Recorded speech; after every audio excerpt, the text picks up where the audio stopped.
has come in here to dwell. A battle in the heart of Alabama caught our attention. Coal miners in one community, they've been on strike now for months. Working as long as 12 hours a day, 7 days a week, in some of the most dangerous conditions. I really think that the labor movement is the single greatest force for democracy in the history of the United States. The story of Alabama is a story of not just resilience, but of militancy. I say no contract, you say no code. No contract, no contract. If we ain't all free, ain't none of us free. You're listening to Alabama's only union talk radio show, The Valley Labor Report, with Adam Keller and Jacob Morrison. Hello, Tennessee Valley. This is the Valley Labor Report. My name is Jacob Morrison, here without my co-host, Adam Keller. He is out of pocket today, and so is Ben. So I am running the whole thing myself. So folks, you are gonna have to. What the heck? Can you hear me? I don't think you can. Oh wait, no, maybe you can. Okay, sorry. I just freaked out. So there we go. I apologize for that. I'm running the ship solo myself today. So you will have to bear with me as I go through everything that Adam does. But yeah, we are broadcasting live online and on the radio from the heart of the Tennessee Valley, the Spice Radio studio in Huntsville, Alabama. Today, the UAW strike expands. The Republicans are plunging us into a government shutdown. And workers are moving and bosses are harassing us. As always, all that and more on today's Valley Labor Report. If you want to be part of the program, we've got a phone number and the line is open. You can call or text 844-899-TVLR. That is 844-899-8857. You can also leave us a voicemail throughout the week and we might play it on the next show. So folks, if you haven't gotten enough of us by the time that we wrap up,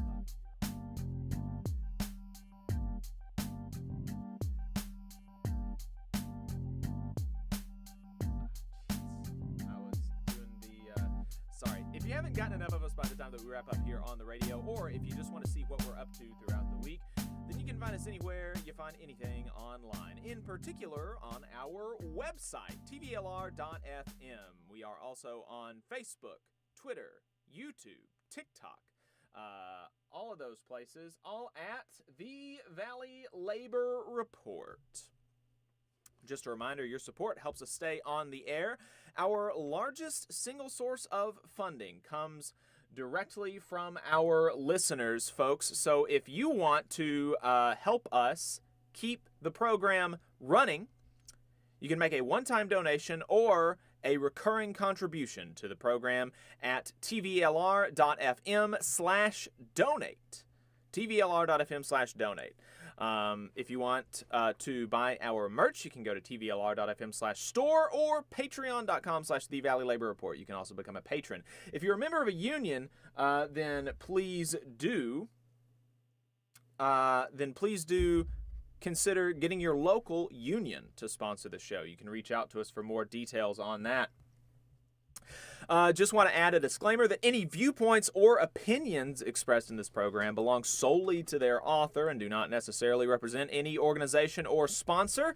We welcome all of our listeners, whether you are on YouTube, Facebook, Unclaimed Mysteries Internet Radio, WVNN, WZZA, WHIV, or through your favorite podcasting app. We are proud to be part of the Labor Radio Podcast Network and encourage our listeners to check that out. As most of you know, we're not media professionals, just a few diehard unionists who believe that Alabama and the South's labor movement and the working class deserve a bigger platform. We're hoping that this project can make a difference on that front, and we could not do it without you. So we want to thank everybody for tuning in, whether you are a loyal fan or a first-time listener. We appreciate you spending some time with us. And appreciate everybody in the YouTube chat. We have now already 25 viewers and only 5 likes. So we can get those numbers up, I believe. If you have not yet, like the stream, subscribe to the show, so that way you can get more of our stuff. We put out, so when we do the show, it's live Saturday mornings. We're live for like 3 hours, and then we clip the show. So we every segment that we do, we clip it, we put it out on our YouTube channel. We put out like 2 or 3 clips every single day. So if you missed part of the show, then you definitely want to subscribe to our YouTube channel so that you can see those clips. Appreciate everybody in the chat. Bingo Bango, what's up from local 728? Max says good morning. Had some comments about the audio being low, but I believe I have increased that. Lenny says good morning. Alex says good morning. Miss Anonymous says good morning. Jake for Life 45. He's the one that said good volume is low. Constantine says the audio's better. And Gray Jungle says aloha, folks. So appreciate everybody tuning in. Just a reminder, the phone number is 844-899-8857 if you want to call into the show or you want to send us a text message. We're going to go ahead and jump right into Last Week in Southern Labor, though. Last Week in Southern Labor is a segment that we do every week where we tell you what happened in the labor movement in the South. Lots of stuff gets coverage, but not lots of stuff about workers, and workers are doing a lot of stuff even here in the South. So here's what workers in the Southern United States and her colonies were up to in the week ending on September 29th. Before we jump into the new filings, which is the first part of Last Week in Southern Labor, I want to have a kind of preamble there to say that we can, I'm continuing to try to make the newsletter more useful and informative for everybody. And so during Last Week in Southern Labor, I am going to be adding whether or not the new filing is employer filed or worker filed. So is the employer filing for a union election, or are the workers filing for a union election? And an employer filed petition is one that was, you guessed it, filed by an employer after their workers requested voluntary recognition with at least 50% plus one showing, with at least a 50% plus one showing of authorization cards. Those are documents that workers sign stating that they wish to be unionized. Employer-filed petitions have significantly increased in the last month following the CMEX ruling, which now states that if 50% plus one of your workers sign authorization cards and request recognition, then you have to recognize them as a union or file for a secret ballot election within 10 days. So this is one more way that the NLRB is speeding up the election process and making it easier for workers to unionize. So we want to make sure that y'all know about that, and that you know not to be worried when you read that an employer filed for a union election, because in fact, it's good. It means that the workforce has already shown majority support and they've already forced the boss to act. So that can be a very empowering thing. Without further ado, these are the filings from the last week. The employer filed for a petition for union election after 24 workers at Starbucks in Farmers Branch, Texas, showed majority support for unionizing with Starbucks Workers United. 19 workers at Spirit Lexus in Creve Coeur, Missouri, filed for a union election with the International Association of Machinists and Aerospace Workers, IAMAW, District Lodge 9. 2 nurses at Children's National Hospital in Washington, D.C., filed for a union election with the D.C. Nurses Association. 3 mechanics and other workers at ISS Action in Del Rio, Texas, filed for a union election with IAMAW, Logo Lodge 2949. 101 security guards at Max Cent and Kerberos International as joint employers in Spotsylvania, Virginia, filed for a union election with the International Guards Union of America. 8 workers at L&W Supply Corporation in Carnes, Tennessee, filed for a union election with the International Brotherhood of Teamsters, Local 519. 47 security guards at Constellus in Herndon, Virginia, filed for a union election with the Protective Service Officers United. The employer filed for a union election after 9 workers at Home State, a joint operation LLC, showed majority support for unionization with the Teamsters, Local 955. 20 workers at Aerostar Airport Holdings in Carolina, Puerto Rico, filed for a union election with IAMAW. 6 workers at Lush Cosmetics in Lexington, Kentucky, filed for a union election with the United Food and Commercial Workers, Local 227. 34 security guards at FJC Security Services Incorporated in Nashville, Tennessee, filed for a union election with the International Guards Union of America. And 50 workers at Morton Salt in Cape Canaveral, Florida, withdrew their petition for a union election with the United Steelworkers International Union. 54 workers at the Springs of Avalon in West Memphis, Arkansas, filed to decertify their union, UFCW Local 1529, and 7 workers at Missouri Red Quarries in Ironton, Missouri, filed to decertify their union, the Laborers International Union of North America, Missouri, and Kansas Laborers District Council. In election results, 4 quality assurance workers at Mid-America Conversion Services in Keyville, Kentucky, won their union election with the United Steelworkers unanimously. 12 workers at Restaurant Technologies in Dallas, Texas, won their union election with the Teamsters, Local 745, 9-2. 94 workers at Silgan Containers Manufacturing Corporation in St. Joseph, Missouri, won their election to unionize with the Sheet Metal, Air, Rail, and Transportation Workers International Association. The acronym is SMART, Local 2. They won their election 43-39.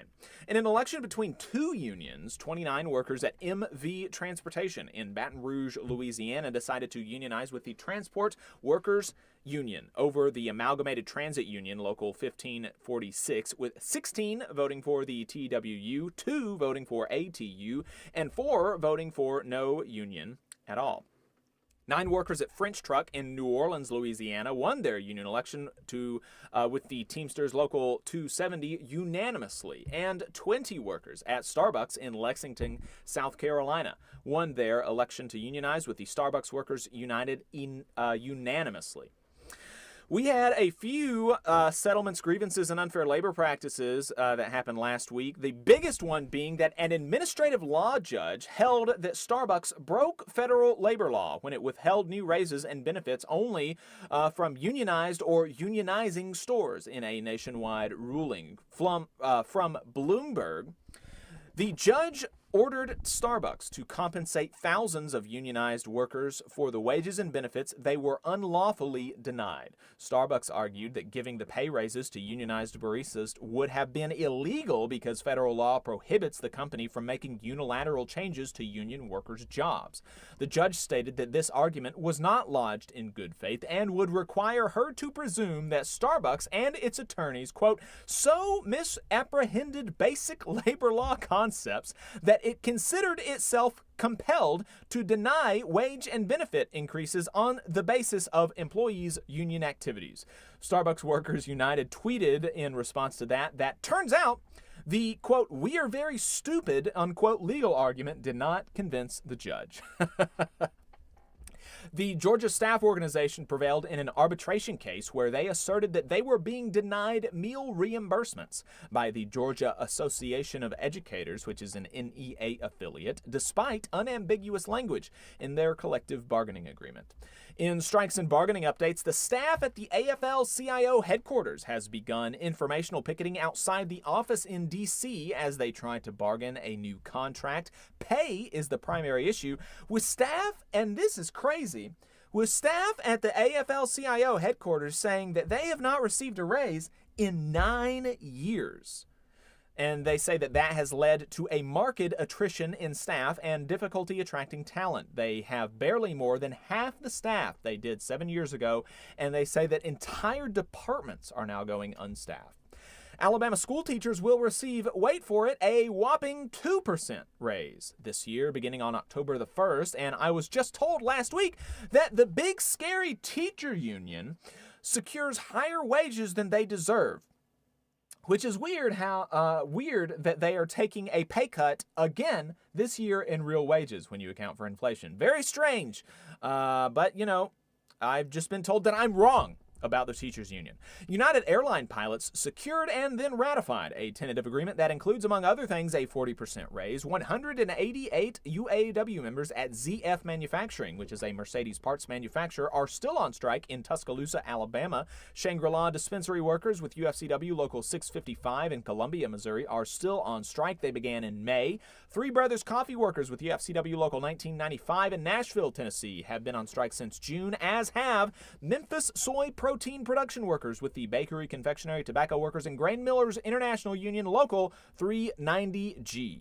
UAW has expanded their strikes to 2 more facilities at Ford and GM, sparing Stellantis from strike expansions this time, adding 7,000 workers to the strike, bringing the total number of Big 3 UAW members on strike to 25,000. The union at NPR has come to a tentative agreement with the broadcasting organization, guaranteeing remote and hybrid work over the life of the agreement. And 1,400 members of the Communication Workers of America ratified their tentative agreement with Frontier Communications in West Virginia and Regular Virginia. The CWA says they achieved significant wage increases, preserved existing job security language, and maintained quality health and welfare benefits. In addition, Frontier has committed to creating additional jobs and a long-term work-at-home agreement. In policy, politics, and legislation, the U.S. Department of Labor has awarded the AFL-CIO Working in America Institute a grant to launch a pilot program in Birmingham, Alabama, in order to empower women, especially women of color, to join our nation's manufacturing workforce and obtain good-paying jobs that lead to lifelong careers. About 22,000 Alabamians lost Medicaid coverage in July, according to recent eligibility data from the Alabama Medicaid Agency. Jennifer Harris, health policy advocate with the nonprofit Alabama Arise, anticipates that eventually 60 to 80,000 Alabamians will lose coverage because of the end of the COVID-19 emergency. Mississippi's state auditor released a report attacking the state's colleges, in particular what remains of their humanities programs. And the United Campus Workers of Mississippi replied in a statement saying, in part, our colleges and universities do not exist solely to, quote, produce graduates who complement Mississippi's workforce needs. They exist to enable students to pursue the study of subjects they find meaningful and important. If we missed anything, let us know about your union updates and keep us up to date so that we don't miss anything in the future. You can do that at tvlr.fm/contact. With that, we're going to be taking a short break. We're going to be right back with Richard Loeb from the American Federation of Government Employees to talk about the impending government shutdown, why we are here, what happens if the government shuts down, and what it means for you. We're going to be right back, folks. You are listening to the Valley Labor Report. In Alabama, more than 200,000 of our friends and family members are living without health care coverage. Often folks can't stay healthy enough even to keep their jobs. We can fix this. It's time for us to find a way to close the health care coverage gap so that people can remain at work. Let's make this a priority. Let's close this gap and cover Alabama. To learn more and how you can help, visit coveralabama.org. The attorneys at Maples, Tucker & Jacobs have stood with the working people of Alabama for over 40 years, providing skilled legal representation for your workplace injury claims. When you are injured on the job, it can be a scary time. The attorneys at Maples, Tucker & Jacobs have the experience to guide you through the process to make sure that you and your family are properly taken care of and your rights are protected. If you need help, call the attorneys at Maples, Tucker & Jacobs at 855-617-9333 or visit online at www.mtnj.com. No representation is made that the quality of legal services provided is greater than the quality of legal services provided by other law firms. Support for the Valley Labor Report comes from the International Federation of Professional and Technical Engineers Union. Learn more by visiting www.ifpte.org.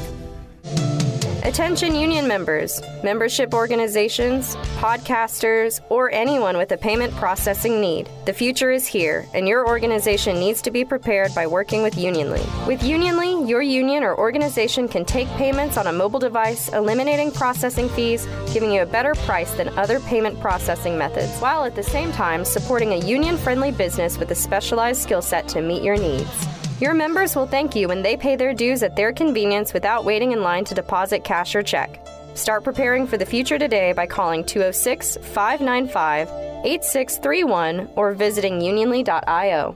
Are you looking for a better future, a career that can have you set for life, and to be a part of something that's bigger than yourself? If you are, then consider a skilled trades apprenticeship with the International Union of Painters and Allied Trades.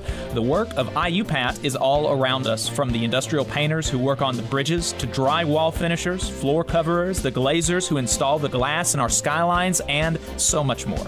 With an IUPAT apprenticeship, you earn while you learn and receive benefits while learning the trade, including a pension. We provide world-class education free of charge. That's right, no student debt.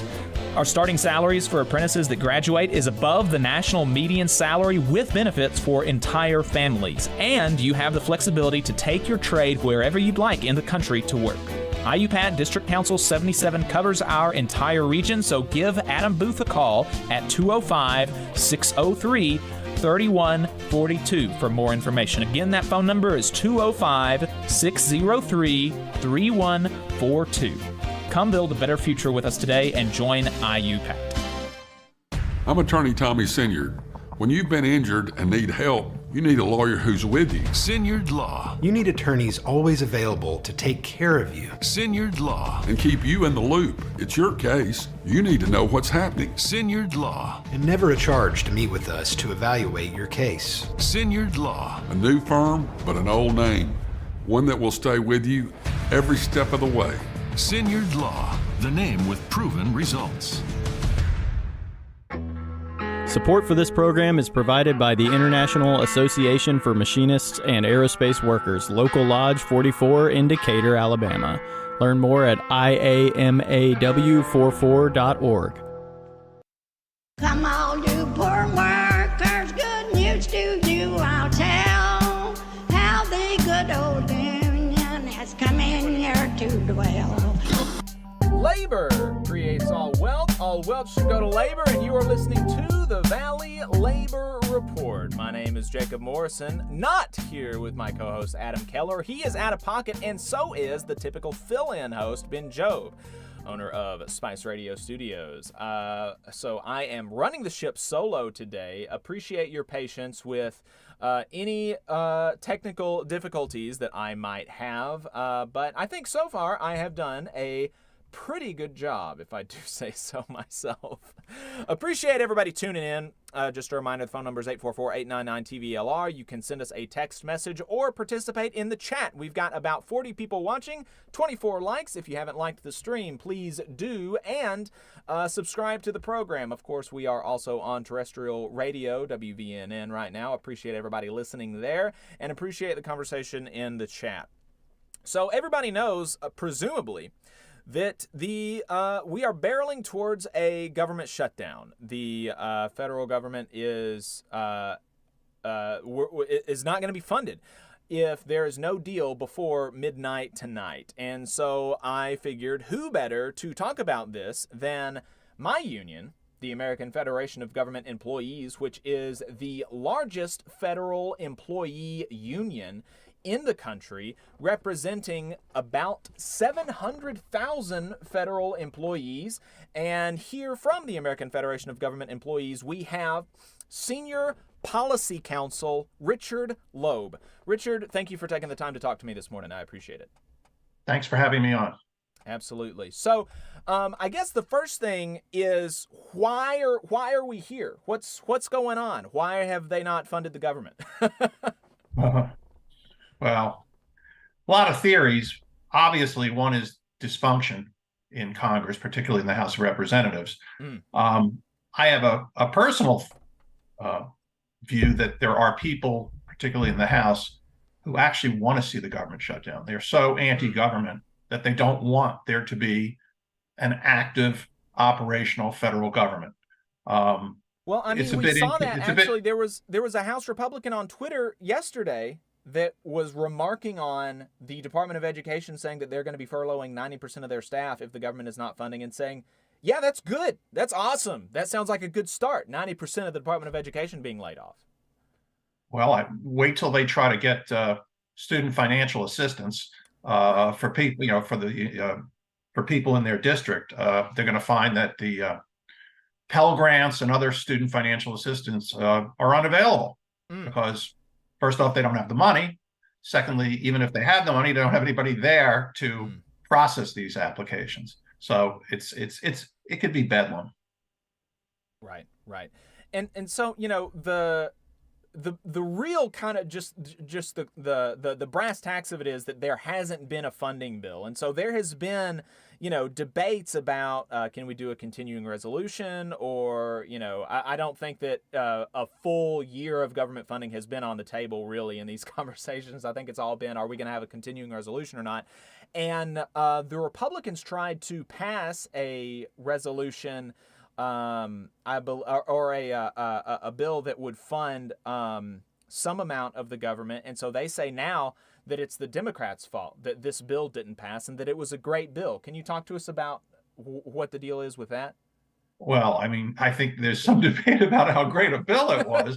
I mean, I saw a few different, versions. I mean, that's the other thing is it's not clear to me what the renegades, if I'll call them, the Freedom Caucus and some of their allies want. It seems to change from day to day. So, it's hard to negotiate with someone who doesn't have a negotiation position that you can work with. But one of the popular ones, or obviously not popular enough to get through, was an 8% cut across the board for all civilian agencies, with no changes to DOD, of course, and also the Department of Veterans Affairs. But an 8% cut may not sound like much, but it can be a very large cut. For some of the people we represent, for instance, at the Transportation Security Administration, they just got a new pay system put in, which raised their pay substantially. So an 8% cut from last year's budget would mean they wouldn't have enough money to pay people. I guess they'd have to engage in layoffs there, even if they were funded. Another one I saw, and I try to keep up on the web, reading the various major. The fake media, as they like to call it, but reading the New York Times, Post, Wall Street Journal, it appears that something that yet another one would have cut funding at civilian agencies 30%. So there's a big difference between 8% and 30%. I don't know. I mean, I just don't know where they are. There's also apparently a problem with border security, that the Republicans want to see more border security, but there's also another, maybe even larger problem, is that they don't seem to have it together on Ukraine. So their own caucus is split on Ukraine. So I think that when they seem to have a policy that the majority of the majority, well, more than the majority, basically the majority has to be able to control the system. That's not obviously in any statute, or it's not part of the Constitution, but they don't want to have to depend upon Democratic votes. Not that the Democrats might support a lot of this stuff, but they don't want to have to depend on them. And given the very, very tight majority that they hold, by tight I mean very narrow margin, I guess the Speaker of the House feels he can't proceed, or he'll endanger his status as Speaker. And that threat has been made explicit, right? I mean, Gates has been threatening already to, and he hasn't even put forward a bill, but he's already been, making the threat explicit on the House floor to vacate the chair.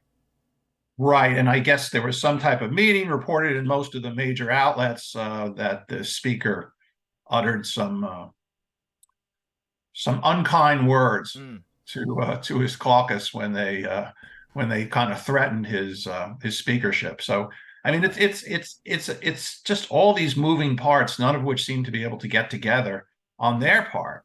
I think it's representing, I don't want to call it diversity of opinion, but really diversity of just an outlook on life and an outlook on the role of government in people's lives. So it's a little bit crazy. And, you would think that maybe something could be put together where the Democrats could offer some votes, but so far there's nothing terribly reasonable has been offered. So I can understand where the minority leader would think that's unacceptable.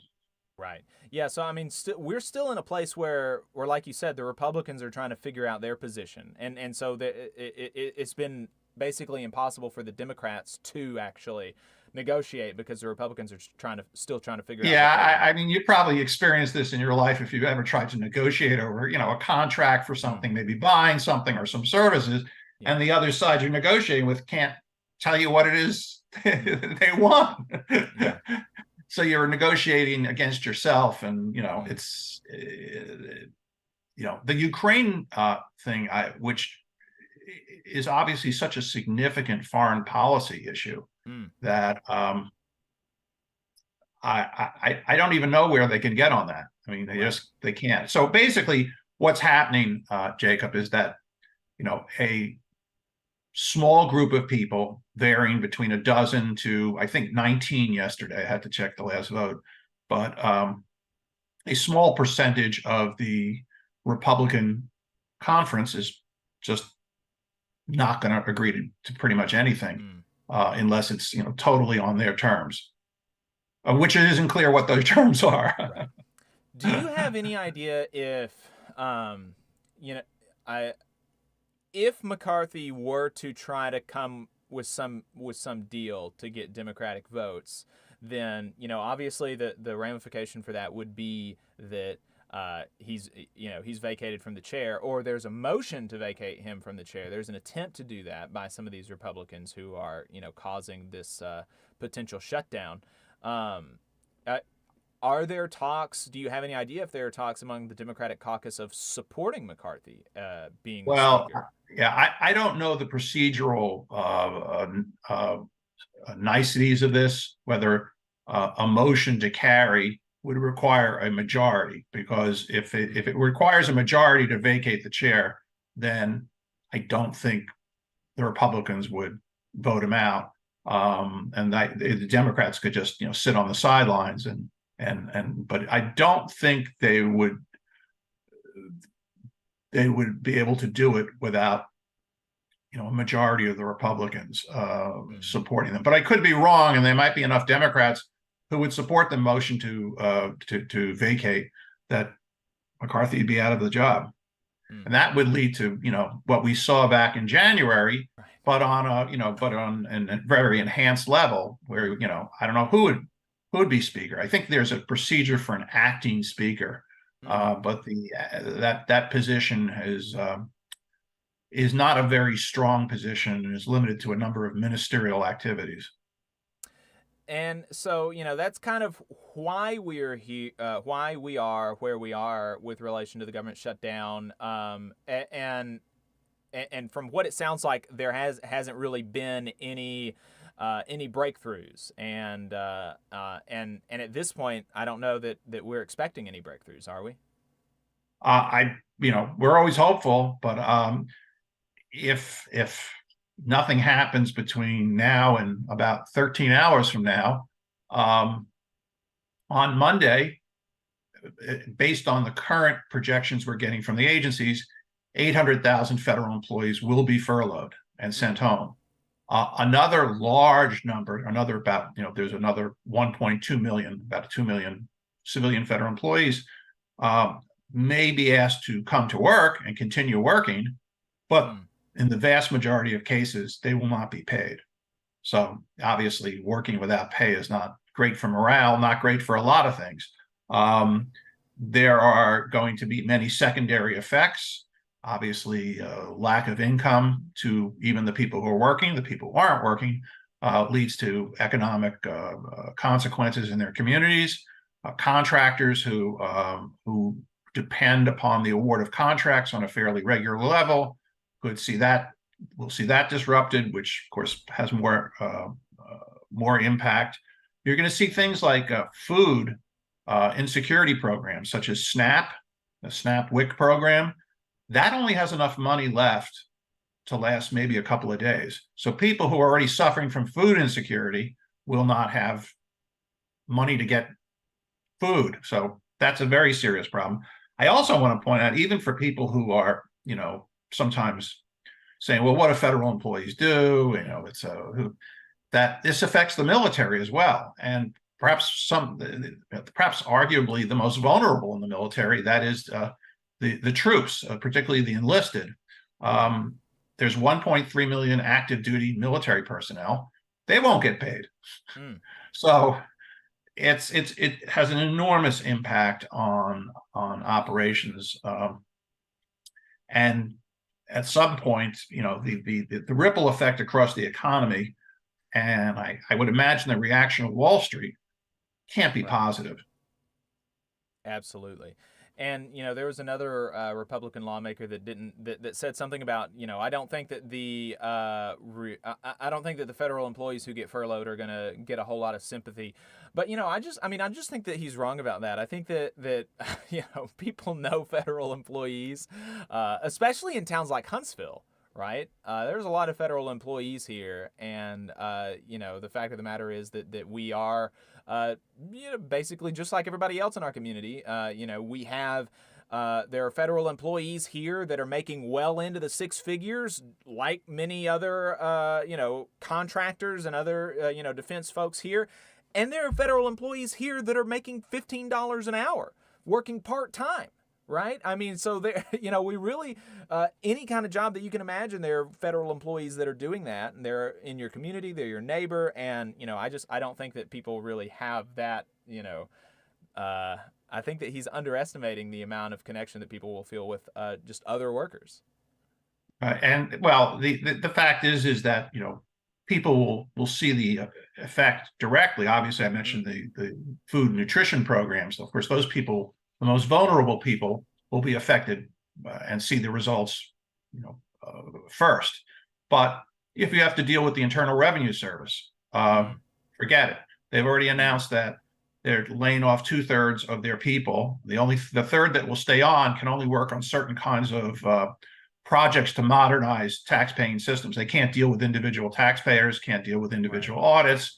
If you have to call the IRS and are expecting a refund, good luck.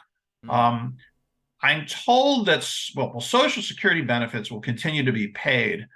It's not clear to me how well staffed Social Security offices will be. They're already understaffed to begin with to handle applications for Social Security and Social Security disability claims. I can't imagine that will improve, even if they're able to bring some people in. It will just end up being a huge backlog. Right.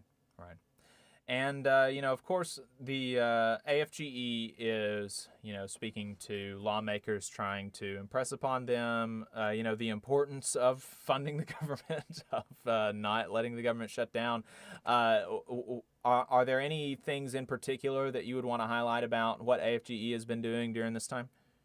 Well, our lobbying team has been spending, and our elected officers have been spending much time with congressional members and trying to explain the importance. The majority of members of Congress obviously realize that this is important. Even among the Republicans, they realize it's important. But you've got the holdouts, and the holdouts hold the power. And so is it worth talking to the holdouts? I mean, you've heard them on television and radio and all sorts of, different news reports. And I don't know what would move them. I mean, I almost feel like some of them feel this is an experiment.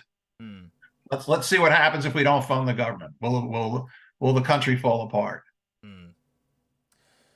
Well, I do find it ironic that these same people who supposedly support the military and don't want to see any cuts in the Department of Defense, and in fact, they want to see increases for the most part, are okay with not paying active duty military. Right. Yeah. Yep. Pretty grim, but appreciate you keeping us up to date. Richard, thanks for coming on, and thanks for everything that you're doing up there in D.C. Well, thank you so much again for having me on. Absolutely. Folks, like I said, that was Richard Loeb, Senior Policy Counsel for the American Federation of Government Employees. That is the largest federal employee union in the country, representing about 700,000 federal workers, and doing a lot doing a lot for folks that are working for the federal government right now. So we really appreciate them and him in particular. We're going to go ahead and take another break really quick. We're going to be right back, and we're going to give you the latest on the UAW strike. So stay tuned. You don't want to miss that. Be right back. In Alabama, more than 200,000 of our friends and neighbors are living without health care coverage. Often folks can't stay healthy enough to keep their jobs. We need to fix this. Let's close the health care coverage gap. To learn more, visit coveralabama.org. Support for this program also comes from the Iron Workers, Local 477. So if you are looking for contractors with lower than average EMR and TRIR, they tell me that if you need to know what those mean, then you will. Or if you need to supplement a workforce at any level for any amount of time, short or long term, if you need iron workers that come trained and certified at no extra cost, or if you need workers from superintendent down to general laborer, and you're looking to start work on a project, or you're unhappy with your current contractor situation, you need to call my friend Jeb Miles with the Iron Workers Local 477. They only work with the best in the business, vetted contractors, and can do all kinds of jobs from roofing to steel and bridge erection, from welding to heavy rigging, from structural repairs to machinery alignment, and much more. They supply manpower on 4 of the 5 largest projects in North Alabama, so you know they're legit. If you need good quality, safe, efficient, diligent, and knowledgeable workers on your job, then you need the Iron Workers Local 477. Call Jeb Miles at 256-383-3334 or via email at local477@bellsouth.net, and make sure you tell them that you heard about them on the Valley Labor Report. We're the nurses, firefighters, and claims representatives that help keep our government services running. We respond to natural disasters. We care for our nation's veterans, and we investigate discrimination in the workplace. We are federal and D.C. government workers, and we are proud to serve the American people. Working in more than 70 agencies across the government, we know we can fulfill our mission because our union has our back. Learn more at afge.org. Paid for by the American Federation of Government Employees, AFL-CIO. The Laborers International Union of North America, Local 366, is proudly recruiting North Alabama workers to work construction and nuclear plant maintenance. If you're interested, please contact Donna at their training center to start the process. That phone number is 256-415-7452. Again, that phone number is 256-415-7452. No experience is needed. Free training is offered, but you must be able to pass a background check and a drug test. Local hiring that grows our community with good-paying jobs that have benefits is their mission. Live better, work union, Local 366, feel the power. Support for this program also comes from the Mid-South Council of Retail, Wholesale, and Department Store Union. Learn more at rwdsu.info. I'm attorney Tommy Sinyard. When you've been injured and need help, you need a lawyer who's with you. Sinyard Law. You need attorneys always available to take care of you. Sinyard Law. And keep you in the loop. It's your case. You need to know what's happening. Sinyard Law. And never a charge to meet with us to evaluate your case. Sinyard Law. A new firm, but an old name. One that will stay with you every step of the way. Sinyard Law. The name with proven results.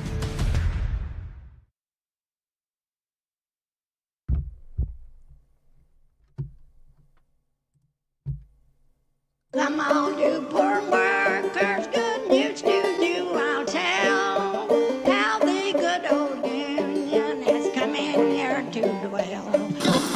Alabama's only union talk radio show. This is the Valley Labor Report. My name is Jacob Morris, and my co-host Adam Keller is not here, and neither is Ben Joe, so I am running the ship solo today. So please be patient with any potential technical difficulties, but I think I'm doing a pretty good job. If you have something you want to add, you can call us at 844-899-TVLR. That is 844-899-8857. So appreciate everybody hanging out with us in the chat. We have 60 people watching us on YouTube right now and only 36 likes. So if you have not liked the stream, then please do that. Like the stream, subscribe to the channel, and your life will be better for it. Max in the YouTube chat says, love your show, and I'm from Toronto. Very cool. Jared from IFPTE Local 27, representing NASA workers at the Marshall Space Flight Center in Huntsville, says that we're going to know if we're getting furloughed tomorrow morning. Congress's deadline is tonight at midnight, U.S. Eastern Time. And he says that regardless of the furlough, the local union will be sending 2 representatives to Chicago for a federal sector representation training with other IFPTE locals. IFPTE is a sponsor of the show, stands for the International Federation of Professional and Technical Engineers. So that is very, very cool. Love to see that. DL Sendero says, peace, comrades and fellow workers. Thanks for joining us. 91 Kellis, Local 551, Solidarity. That's my plant. Very cool. Glad to have you in the chat. Appreciate you tuning in. We have another UAW. Hello to UAW 1250. Hello to UAW 1250 from Surfer Bree. Appreciate that. Adam is in the chat. Sorry I can't be on the show today. Sending my love and solidarity. And Jared says, a bit better now. Okay, on the audio. Good, good, good. Mark Battle, UAW 276. Awesome. Love having the UAW folks in the chat. And UAW is what we're going to be talking about next. Talking about the strike expansion. Very big deal. The United Auto Workers have expanded their strike again this week at 2 of the big 3 automakers, this time by 7,000 workers. That brings the total amount of UAW members to 25,000. 25,000 workers that are on strike. The strike expansion struck GM and Ford this time. At Ford, the Chicago assembly plant went on strike yesterday, Friday the 29th at noon Eastern Time. At GM, it was the Lansing Delta Township assembly plant in Michigan. Ford was spared from the prior strike expansion last week because of the progress that they made the week prior. But negotiations have moved much more slowly this week, according to the UAW and according to Ford CEO Jim Farley, who said that they actually went backwards in negotiations this week. Stellantis was spared this time, according to Sean Fain, a mere 3 minutes. They were spared because a mere 3 minutes before the UAW was scheduled to go live with plans to strike another Stellantis plant. 3 minutes before they were scheduled to go live with the announcement, Stellantis sent a frantic email and made, quote, significant progress on the 2009 cost of living adjustment, the right not to cross a picket line, and the right to strike over product commitments and plant closures. Sean Fain has pointed to this last-minute change of plans as proof of his commitment to bargain in good faith. He's saying that where there's movement, he wants to reward that. And I think that he has, and I think that he has very much shown himself to be bargaining in good faith. Punishing people that don't move and rewarding people that do. The CEOs at the 2 companies that saw strike expansions this week did not see it that way, though, if you can imagine. Ford CEO Jim Farley says, "We have felt from the very beginning, between all the lines of our comments, that the original strike was premeditated and that everything is taking way too long. The actual events are predetermined before they happen. It's been very frustrating. I believe we could have reached a compromise on pay and benefits, but so far the UAW is holding the deal hostage over battery plants." And this is just an amazing thing to say, because we know that Ford and all of these auto manufacturers did not seriously begin negotiating until a week before the strike. And the entire time leading up to the strike, UAW President Sean Fain was like, look, September 14th, a deadline, not a reference point, right? This is, there's going to be consequences if we don't have a fair contract by September the 14th.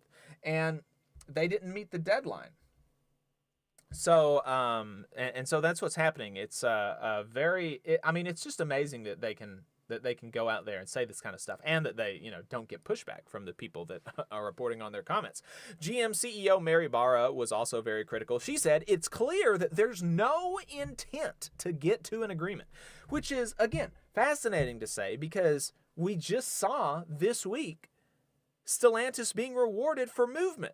There's clear intent to get to an agreement, and there's clear willingness to limit strikes where there is movement. There's clear intent to get to an agreement. Mary Barra said, it's clear Shawn Fain wants to make history for himself, but it can't be to the detriment of our represented team members and the industry. And like I said, their statements just simply do not reflect what's been happening. Shawn Fain replied in a statement to their allegations, saying that Farley specifically was, quote, lying about the state of negotiations, and he failed to show up for bargaining this week.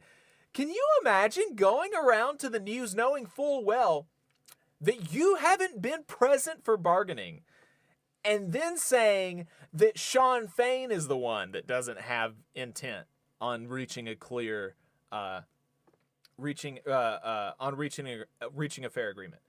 I mean, that's just amazing. And the issue with the CEO not being at the bargaining table, right, is that the CEO is going to be the decision maker. This is what actually a lot of employers will do in negotiations, is they will send in lower level people who do not have the authority to move beyond a certain level, right? And so so they're not able to move when they need to move. And so that's a bargaining tactic that employers use all the time. They need to have decision makers at the table, and Jim Farley was not at the table.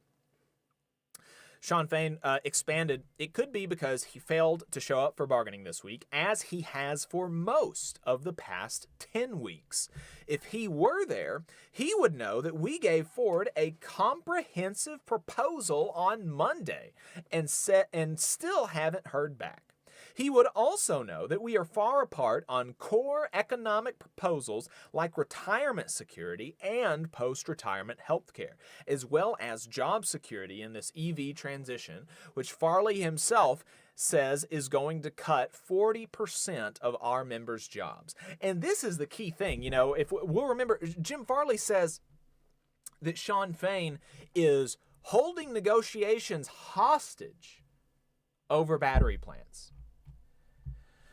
And how do you call it holding negotiations hostage when you're talking about as big an issue as a 40% job loss?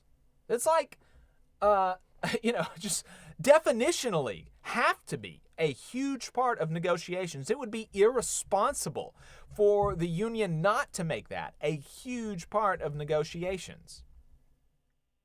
And yet Jim Farley is saying, oh, they're holding it hostage over this thing, acting like this is some small issue that's cordoned off from the rest of the negotiations. It doesn't really matter. Not really a big deal. And yet he is also at the other side of his mouth saying 40% job losses. Insane. And the reason that the 40% job loss thing, that number has been that number has been questioned a little bit, because there are fewer parts. There are fewer parts in some ways in the car, but then there's also different parts that also have to be made, right? So it may not be really 40%. But I think the consensus is that there is going to be some amount of less labor needed to create EVs, to create electric vehicles. And so, that's one of the reasons that the UAW is pushing so hard for something like a shortened work week. Because if you're looking at a situation where you do actually require less labor to build a vehicle, which, it may not be exactly 40%, but if it was, that would be huge. If you do need less labor to construct a vehicle, then it is simply not right that the employer be the entire beneficiary of that cut in labor costs. The workers should be the ones that benefit from this, from the lack of labor needed. Workers should get that time off instead of being laid off. But that's not what the companies want to do. And that's not what companies have historically done, where you don't have unions that are bargaining over things like automation or, less workforce needs. Then the employer simply takes all of these gains for themselves. And that's a huge reason that, unions are necessary. Because if you're not able to fight back against that kind of thing, then you're totally at the whim of your employer. And you take all of this extraneous risk upon yourself, where it should be borne at least both by the employer and the employee. And I think clearly it should be borne primarily by the employer. GM CEO Mary Barra attempted to cast the expanded strikes as theater, not progress. But that's a pretty difficult position to have to defend when for 2 weeks in a row now, Shawn Fain has, in good faith, spared one of the automakers from a strike expansion.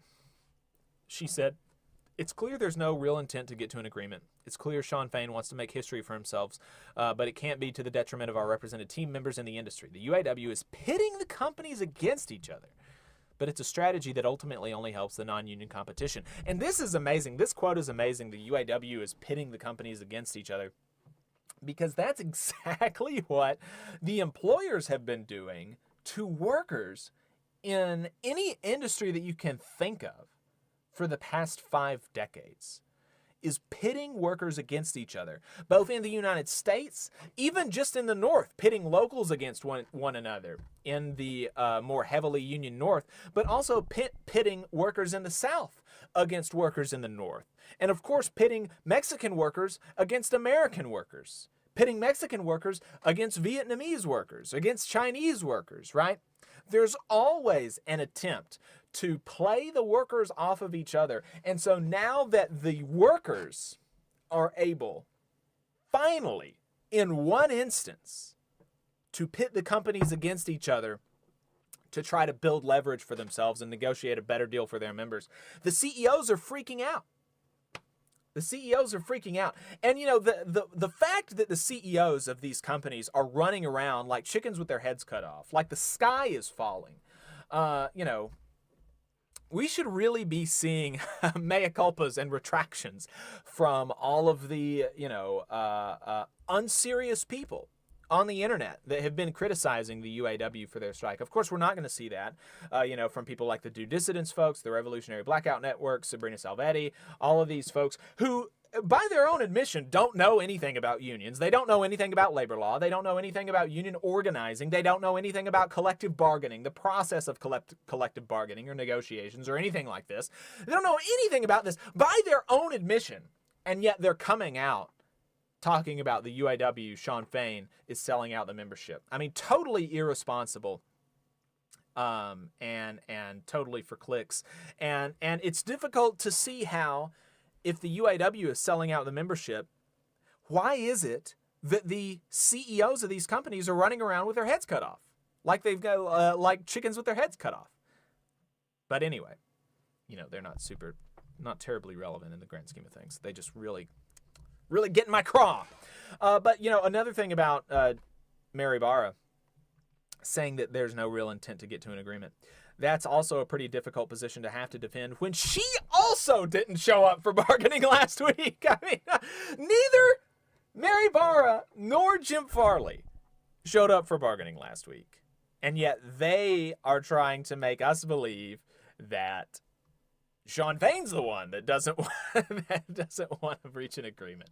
I mean, really just wild stuff. Like, I mean, I'm glad that, one of the reasons that I really appreciate being a unionist, being a union member, being somebody that advocates on behalf of working people, is that of course it's good and, it's great, and workers deserve the world, all of this kind of stuff, right? I think it's the good and moral thing to do is to be on the side of workers, but also it's so easy because I just have to tell the truth, right? Like I don't have to misrepresent anything. I don't have to lie. I don't have to, pretend that the other side is bargaining in bad faith when they're actually bargaining in good faith.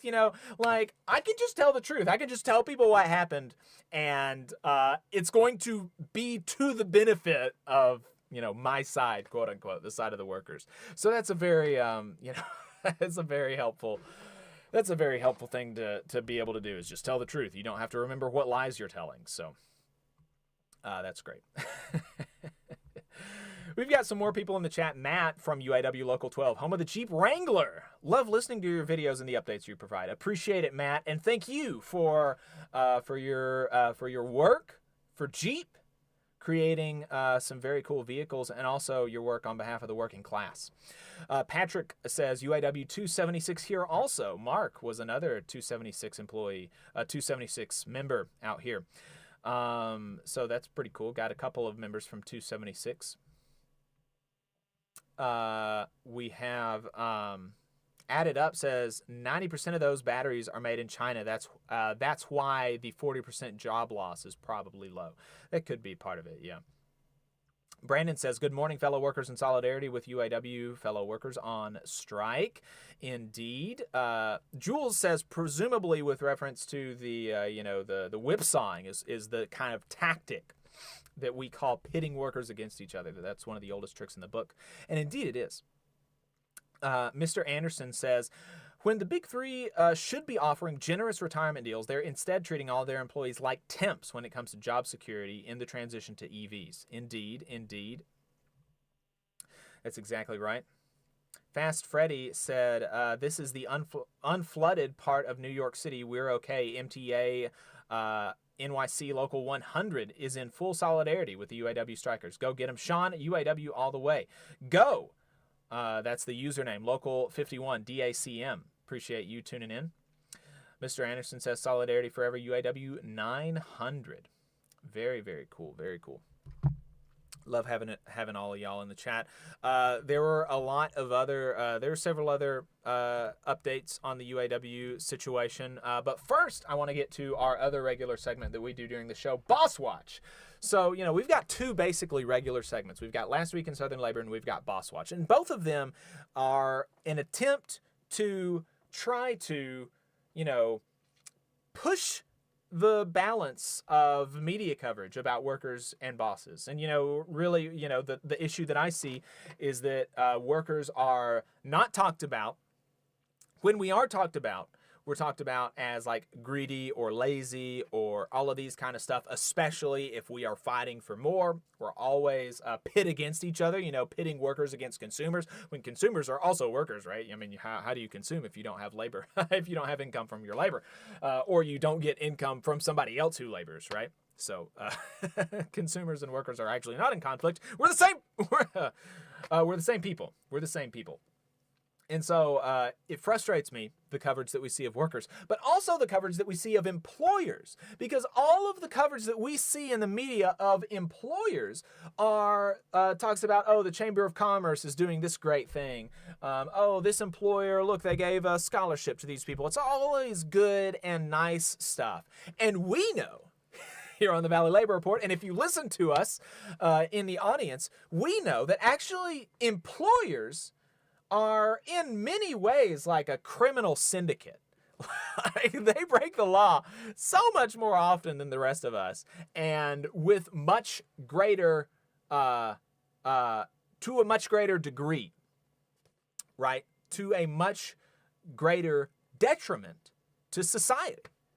And so we want to talk to you about that. So every week we do a segment we call Boss Watch, where we talk about the illegal activities of Southern bosses, bosses in the Southern United States and her colonies in the last week. And so here is that segment for the week ending on September 29th. Over in Missouri, an Oklahoma-based construction contractor entered into a deferred prosecution agreement and agreed to pay $370,000 in criminal and civil penalties to avoid federal prosecution on one count of ignoring federal safety regulations that resulted in a worker fatality in St. Joseph in 2019.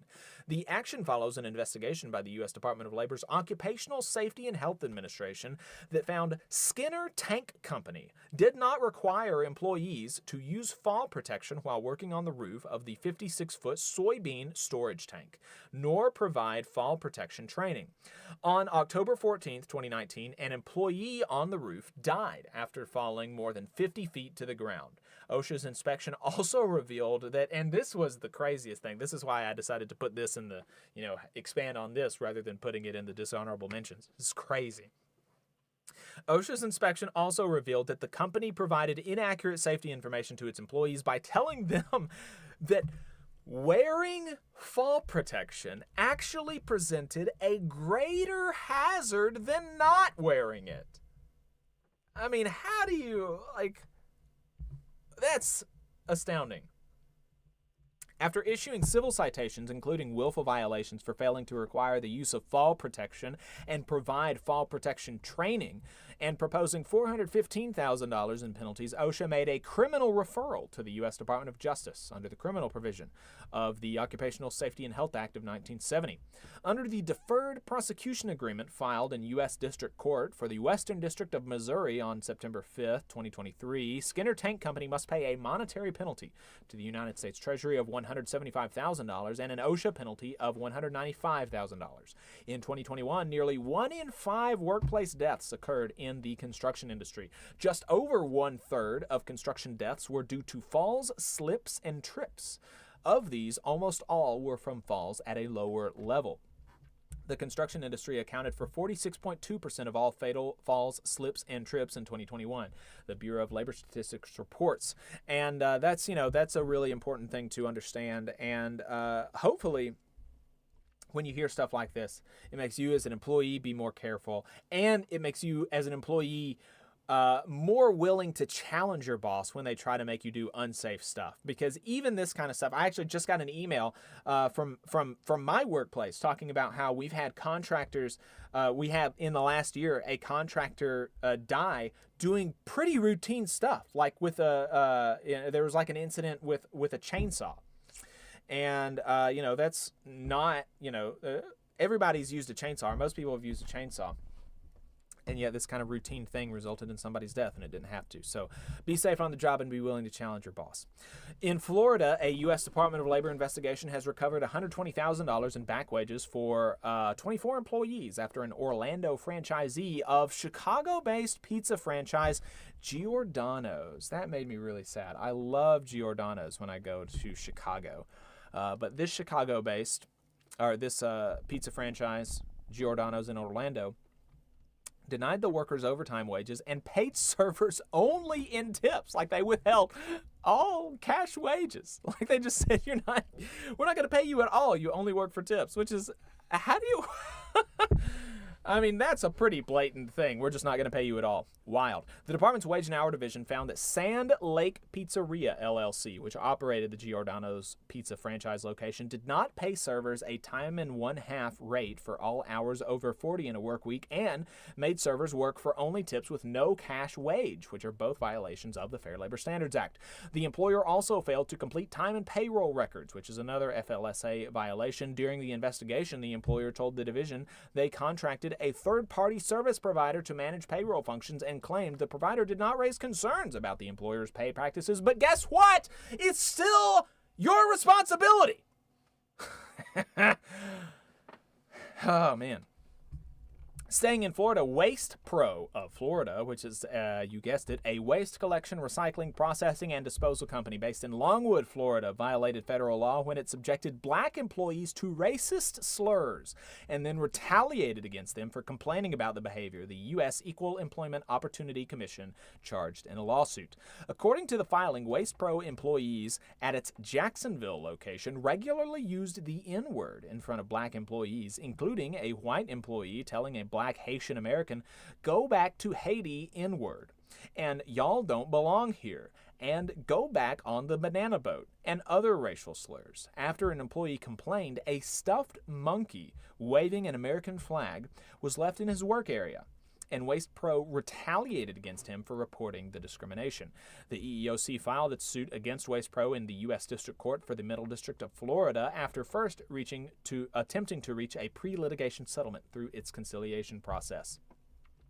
Heading west to Texas, Greg Orr Auto Collection Incorporated, which is a Birmingham-based Texas corporation, a company that provides administrative operations services for a group of related automobile dealerships across Texas, Arkansas, Louisiana, and Florida, violated federal law when it fired a longtime senior manager in its Texarkana, Texas location to avoid its share of employees' cancer treatment costs, the EEOC charged in a lawsuit.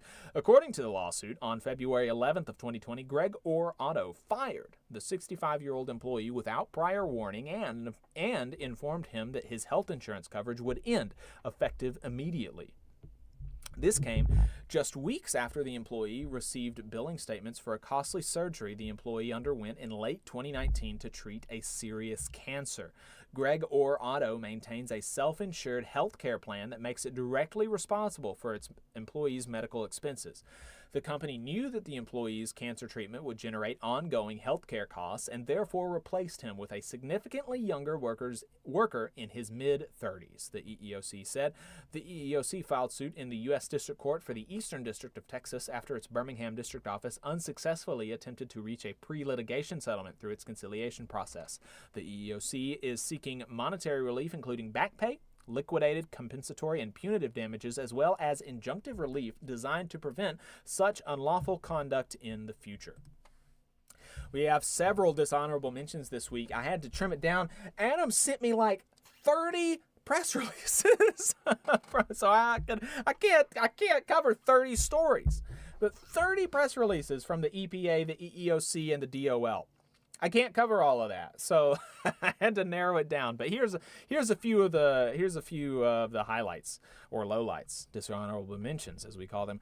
The U.S. Department of Labor Wage and Hour Division investigators recovered about $37,000 in stolen health and welfare benefits from a Wendy's franchise that it owed 56 current and former employees by the employer, who violated federal contract labor regulations under the McNamara-O'Hara Service Contract Act.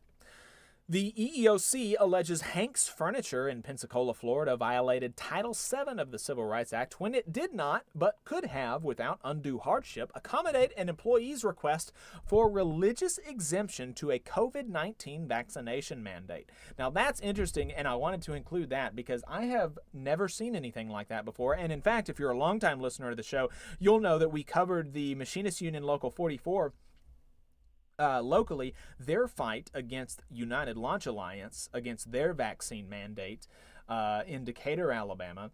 We covered that for a long time.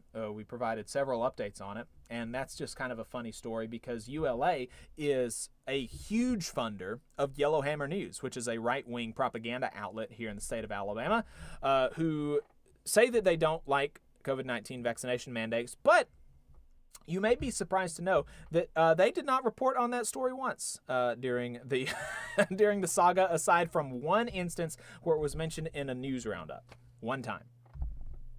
So that's kind of a funny story. The EEOC alleges that Cavco Industries and Palm Harbor Homes in Dallas, Texas, violated the Civil Rights Act when it subjected a worker to race-based harassment. Specifically, the worker experienced harassment and racial slurs after disclosing he had a multiracial family and after he refused to engage in conversations disparaging black people. Afterward, the general manager referred to the employee's family members using racial slurs and increased the use of racially disparaging remarks in the workplace. The sales consultant was sometimes left to serve black customers who were referred to by the harassers as, quote, his people. A family member was referred to as a, quote, mud shark. Management also took actions that impacted the sales consultant's sales, which resulted in a reduction of his commissions. Ultimately, Cavco Industries and Palm Harbor Homes fired the sales consultant because of his association with his black and biracial family.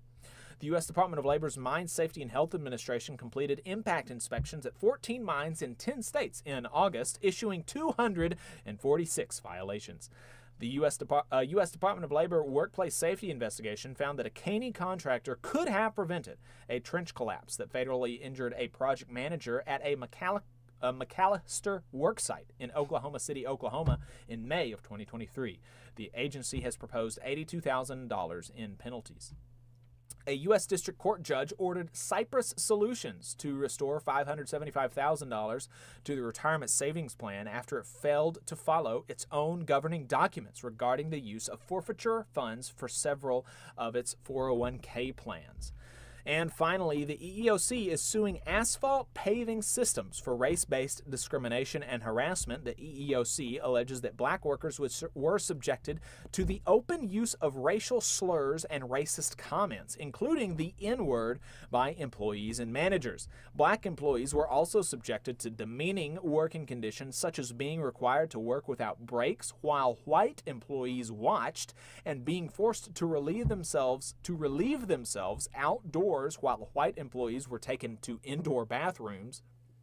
Additionally, APS prevented members of an African-American paving crew from finding alternative employment by contacting a future employer and requesting that they not hire them. Really amazing stuff. But that's not the kind of thing that you're going to hear on the news very often. Really, really wild stuff. We continue to have people in the chat. Appreciate everybody that continues to watch. Kevin says that Mr. Fain will be at Jeep today. That's awesome. D.L. Cindero said that the UAW said that supporters could join the picket line. Looking forward to doing that in Maryland when the time comes. I am planning to do that at some point. Kevin said we had railroad workers from Pittsburgh come to Jeep to picket with us yesterday. That's awesome. Very cool to hear that. Kevin said, getting lots of support, and we appreciate it very much. That's great. Jules said, let's not forget that in Texas, when it's 130 degrees, you're not allowed to get a drop of water. Yeah, I mean, that's not exactly the case, but the thing that Jules is referring to there is that the Texas state government passed a law preempting municipalities from mandating water breaks. So if your employer benevolently bestows upon you a water break, you're allowed to take it. But the boss is not allowed to, but the municipality is not allowed to force the employer to give you a water break. Strom with a $5 super chat says, in y'all state today on the road from Birmingham to Talladega. I'll watch the show after the race. That's awesome. Hope you enjoy it. Let us know how it is. Let us know who turned left faster. Bear Post says UAW for Trump 2024. Yeah, well, there are people like that out there. Appreciate all the comments in the chat. Matt says USW has been joining on the picket line too. Indeed. So, yeah, thanks, everybody, for tuning in.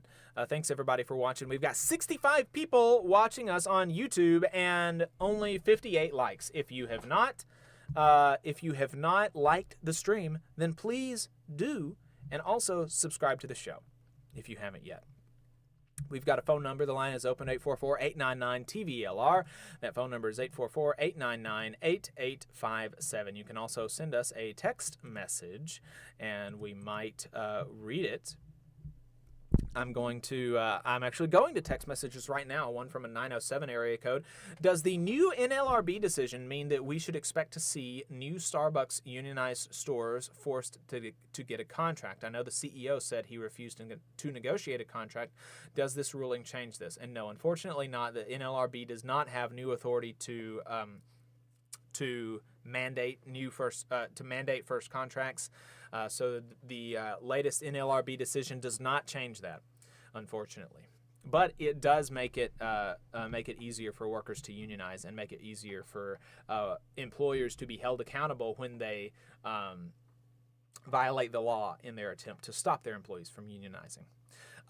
Last week, after the show, we got a text message. Hey, Jake and Adam, labor activity heating up here in New Jersey this week. This is from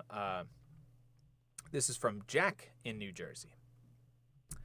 1,700 nurses with United Steelworkers Local 4 200 approach the 2-month mark in their ULP strike against Robert Wood Johnson University Hospital in New Brunswick, New Jersey, obviously. The hospital requested and received a preliminary injunction against their picket activity. I spent Wednesday morning on the line of a wake-up call picket, singing labor songs with nurses outside of the Robert Wood Johnson Barnabas CEO's home. With nothing but support from his neighbors. That's awesome. RWJB is the largest hospital system in New Jersey, a state where hospital systems are very powerful. And if the nurses win the contract they are seeking, it could have huge impact statewide. I also had the privilege of spending last night on the line with UAW Local 3039 at Stellantis, New York Parts Distribution Center just over the border in Tappan. Again, the community support was impressive, and the good folk who work harder every day than I ever have are fired up to get what they deserve. And indeed, the community support is something that I want to touch on really quick. I'm in contact with the region director for the UAW Region 8, Tim Smith, and I was talking to him on the phone last week, and he was talking about the community support. Anytime he wears his UAW stuff, he says that he's constantly like a celebrity, like just stopped wherever he is and said, "Go UAW, we support y'all. Go get them. How's everything going? Hope y'all are doing well."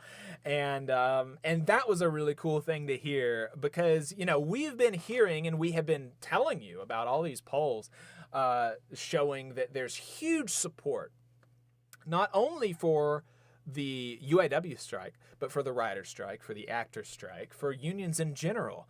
90% of Americans under 30 support unions. And so 75% of the general population has a positive opinion of unions. A majority of workers would vote for a union today if they could, would have a union in their workplace if they could. So huge support for unions. And it's one thing to hear those polls and to see those polls and to talk about those polls, but it is another one to hear about the community coming out and supporting you like in real life, right? And kind of walking around like a celebrity. That's a pretty cool thing. And I'm sure Brother Tim Smith is soaking it up as he should. Yeah. So, let's see. We have a couple other. We've got a couple other segments and. But we are coming up on time, so we've got several segments, but I don't know how much time I'm gonna have. I will say though that we do have a message from Adam, so I definitely want to make sure that I tell y'all that. So I told y'all that Adam wasn't here today. He's not here today because he is at an Alabama Arise annual meeting. Alabama Arise is a statewide member-led organization advancing public policies to improve the lives of Alabamians who are marginalized by poverty. Arise's membership includes faith-based, community, labor, nonprofit, and civic groups, grassroots leaders, and individuals from across Alabama. Arise members select their annual legislative agenda, focusing on the issues that matter most to alleviate poverty and its effects. Alabama Arise uses 3 kinds of activities to promote fair public policies towards Alabamians with low incomes: policy analysis, statewide organizing, and citizen advocacy. Arise has fought for years to get rid of the grocery tax and finally saw some movement last session.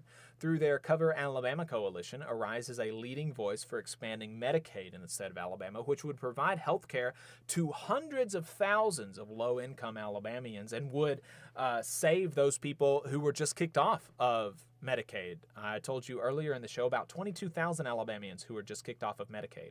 Really unconscionable stuff. Medicaid expansion would provide health care to hundreds of thousands of low-income Alabamians. It would obviously save lives, and it would grow the economy. There are estimates like that it would create 30,000 new jobs. But we don't want to create jobs that way. We want to create jobs by giving billions of dollars to corporations. That's how we want to create jobs. We don't want to create jobs by giving health care to Alabamians. We want to create jobs by funneling money into parasites and vampires' pockets. Alabama Arises members select their policy priorities during their annual membership meeting each fall, and that's what's happening today. The current policy priorities include adequate state budgets for education, health care, child care, and other human services. That's a permanent priority. Tax reform is another permanent priority, and particularly, righting the regressive tax system in Alabama, because perversely, you pay a higher percentage of tax if you are poor in Alabama than you do if you're rich. And so that one of the permanent priorities of Alabama Arise is to kind of fix that, to make it so that that's not the case, because that's obviously, that's like kind of on its face absurd. Another one is voting rights, criminal justice reform, the death penalty reform, public transportation, and payday and title lending reform. Those issues will be up for discussion today alongside new issues this year, including housing, which is a really hot topic across the state, as well as comprehensive maternal and infant health. And housing is a issue that definitely speaks to me as a first-time homeowner. I just closed on a house yesterday, so hopefully it does not break now. And I had to pay like twice what it sold for in 2019. The housing market's insane, absolutely insane. But now that I'm part of the system, I actually want it to keep getting worse. I'm kidding, obviously, because I'm not a ghoul. I want more people to have housing. Members will hear presentations on each policy issue, and then they're going to vote on what Alabama Arises priorities are. If you're a member or a delegate for a member group and the meeting snuck up on you, no worries. You're going to receive information in your inbox to make an informed decision and still have the opportunity to vote electronically for a few days. Adam has long been an active member of Alabama Arise and is looking forward to growing the coalition, particularly the Community Labor Coalition, and has already had some success with his own union, the Stagehands Local 900 here in Huntsville, joining the Cover Alabama Medicaid Expansion Coalition, and the North Alabama Area Labor Council joining Alabama Arise. So if you want some more information, you can go to to alarise.org, ALARISE.org. for more information on how you can join in order to strengthen the coalition and stay informed on what's happening in the state.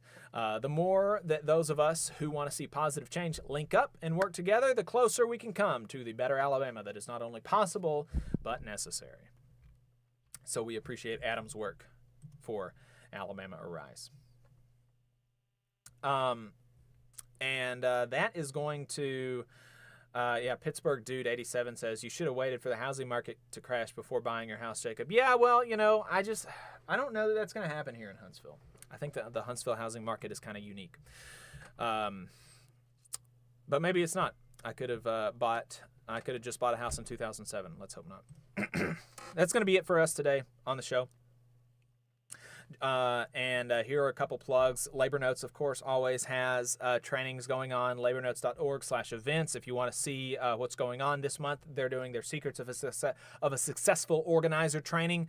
Those are held Thursdays from 8 to 10 p.m. Eastern. So that's a great one. Atlanta has a Secrets of a Successful Organizer training coming up here soon. And there's a Stewards Workshop dealing with difficult supervisors. So that's definitely something to check out. On Monday, October 16th, don't forget, A People's History of the Black Working Class, where historian Blair L.M. Kelly is going to be discussing her latest book, Black Folk, The Roots of the Black Working Class. That is being put on by the Interdisciplinary Studies and International Programs. Yeah, so check that out. Google that and then attend it. It should be good. Don't forget about Shop Talk every Thursday morning. Last week, Adam talked to some really cool folks from New Orleans who are doing workplace justice organizing. So you definitely want to check that out from last week. He's going to have another episode up for you again Thursday morning this week. We're going to be heading into overtime here in just a second. If you want to call into the show, 844-899-TVLR. That is 844-899-8857. Priority given to UAW members. If you're a UAW member and you want to call in and talk to us about what's happening on the picket line or in your shop, then please give us a call and let us know your area code in the chat so that we can pull you in. Don't forget to like, subscribe, and share the Valley Labor Report. Donate to us, one-time or a monthly contribution, tvlr.fm/donate or patreon.com/The Valley Labor Report. We're going to be heading into overtime. We've got a great overtime plan for you today. We're going to be talking about the UAW and Trump and Biden. What's going on with that, because there were big news kind of on that subject last week. We're also going to be talking to Jay from Texas, who is with the Gulf Coast Area Labor Federation, talking about labor councils and stuff like that. So that's going to be a good interview and relevant to people. Labor councils are a really cool institution that, you know, needs to be more powerful, I think. We're also going to be talking to Chris Townsend about Joe Biden and the UAW. Chris Townsend, a longtime union organizer, former political director for UE, and some other stuff, obviously taking your calls. So stay with us. Find us on YouTube and Facebook. We're going to go for another hour and a half. But if this is it for you, then we appreciate you listening, and we will see you next week.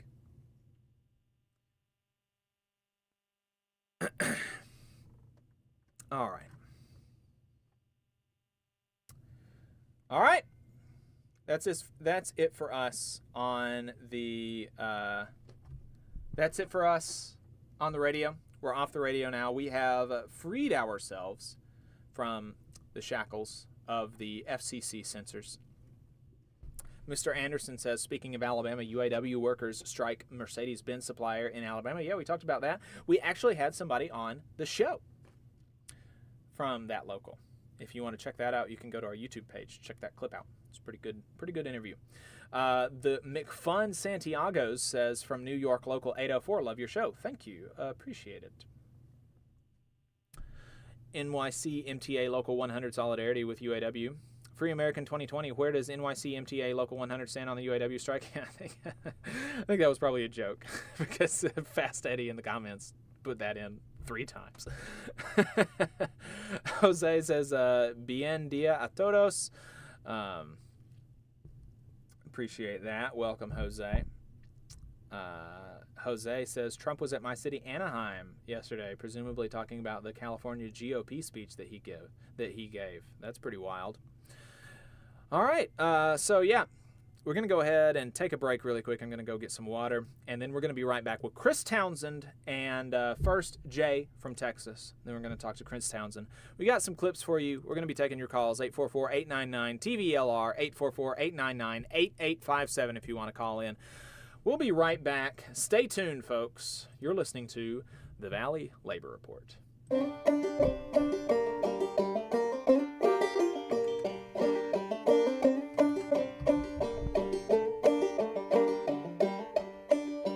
Come on, you poor workers, good news to you I'll tell, how the good old union has come in here to dwell.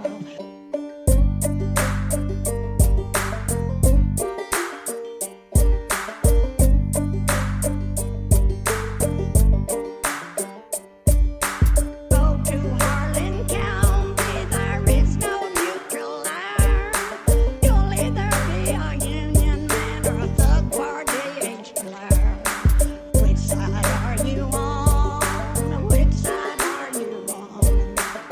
side are you on?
Welcome back.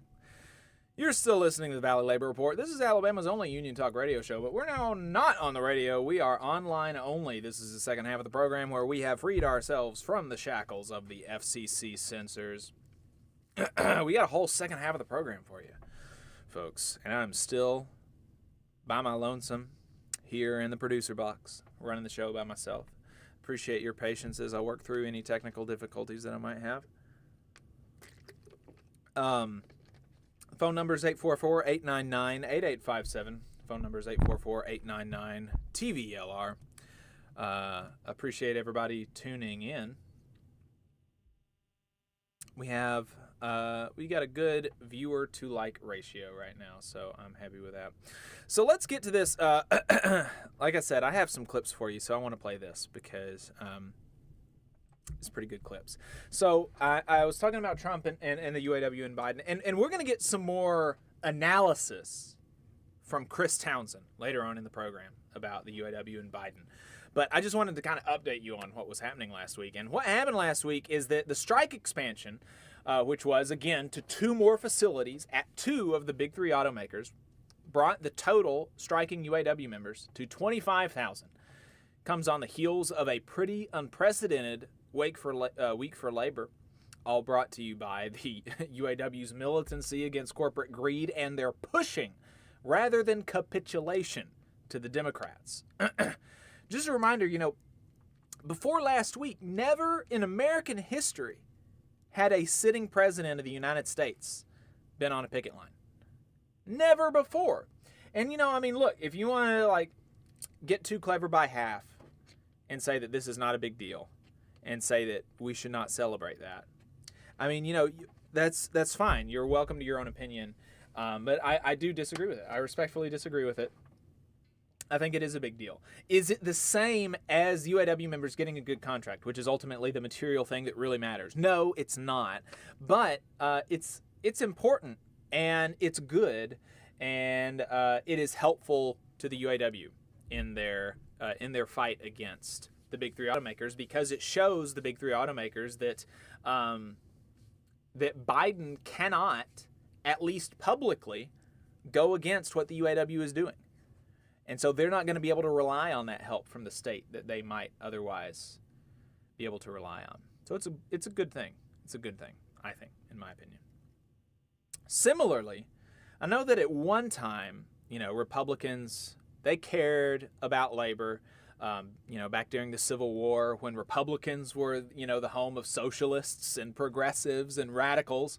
I know that not a lot of Republicans will know that today, but in the, during the early 1900s, the city of New York had a socialist Republican mayor. So, that's kind of a pretty different party back then than it is today. But I don't know that we've ever seen one so pathetically and clearly desperate for an endorsement from a union. And I pulled a clip from Trump's speech in Michigan where he, and I lost it. And I'm going to include it in the clip when it comes out. When we push this clip, when we push this segment out as its own clip, we're going to include the clip from Trump's speech because it's so funny. Because 6 different times during the speech, he says, "The UAW should endorse me. Sean Fain, he's a good guy. He's a good guy, but he needs to endorse Trump. Donald J. Trump needs to endorse me." It's like, wow. I've never heard anybody that desperate for an endorsement before. It's pretty funny. So you're going to definitely want to check this segment out when it comes out as a clip. Because especially all right in a row, it's pretty funny to watch. And it's made even more pathetic because only a couple weeks ago, he was attacking Sean Fain and advocating for the complete destruction of the United Auto Workers Union. Listen to this clip. What's happening to our auto workers is an absolute disgrace and an outrage beyond belief. Auto workers are getting totally ripped off by crooked Joe Biden and also their horrendous leadership. But Joe Biden's cruel and foolish electric vehicle mandate That's how bad this policy is. Your union heads know it, but the union bosses don't want to do anything about it because they're not leaders. He was singing a very different tune about Sean Fain last week when he was begging for his endorsement. Here's another one, some more of Donald Trump's takes on the UAW. And your bosses are leading you right down the tubes. You shouldn't pay your fees. They get these big fees from all of their workers. Yeah, so there you go. Donald Trump advocating that union members not pay their bosses' fees. And when he says bosses, he means union bosses, which we know here is a right-wing propaganda term meant to equivocate between the elected leadership of unions to the dictatorial, illegitimate authority of bosses at employers. Because they know, like instinctually, that people kind of resent that authority, right? And with good reason. And so if UAW members stop paying their dues, that would mean the complete destruction of the union.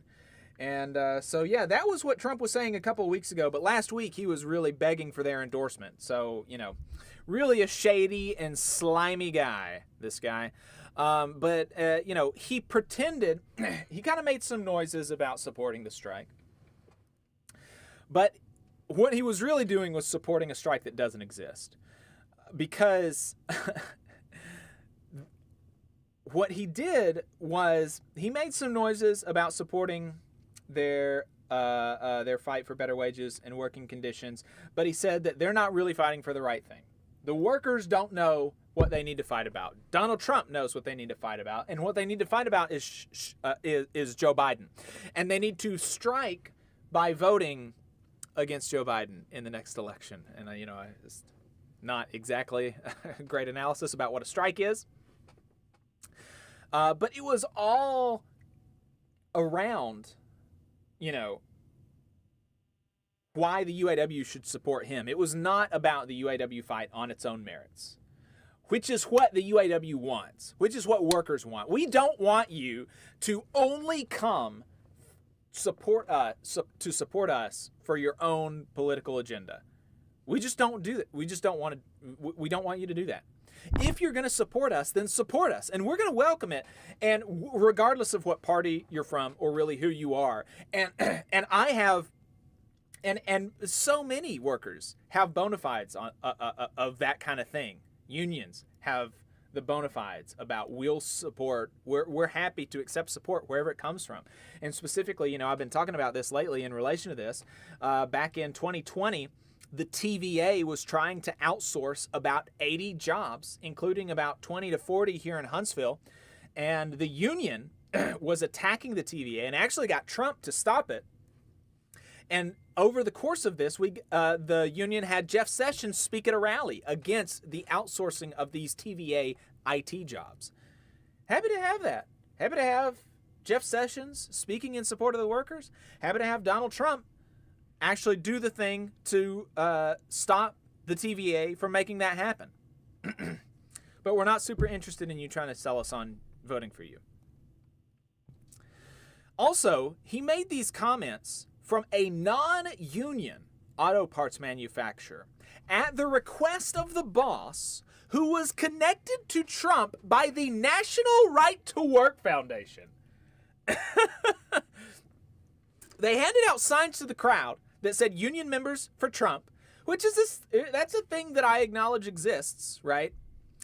And yet, multiple people who are holding these signs said, no, I'm not a union member. I was just given this sign. You know what I mean? It's amazing.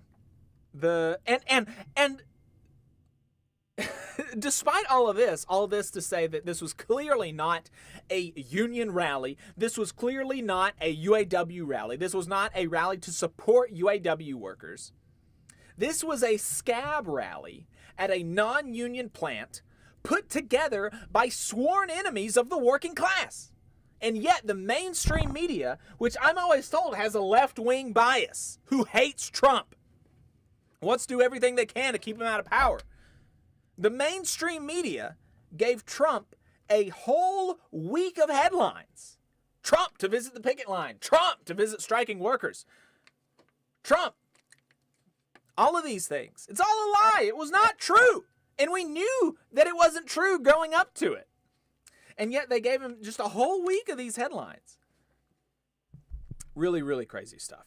But we also know, on top of, even if you just take the comments at this rally on their own and on their own merits, we can see that the support for working people was really superficial and only about him, which is how he supports anything, ever. It's all superficial and it's all about him.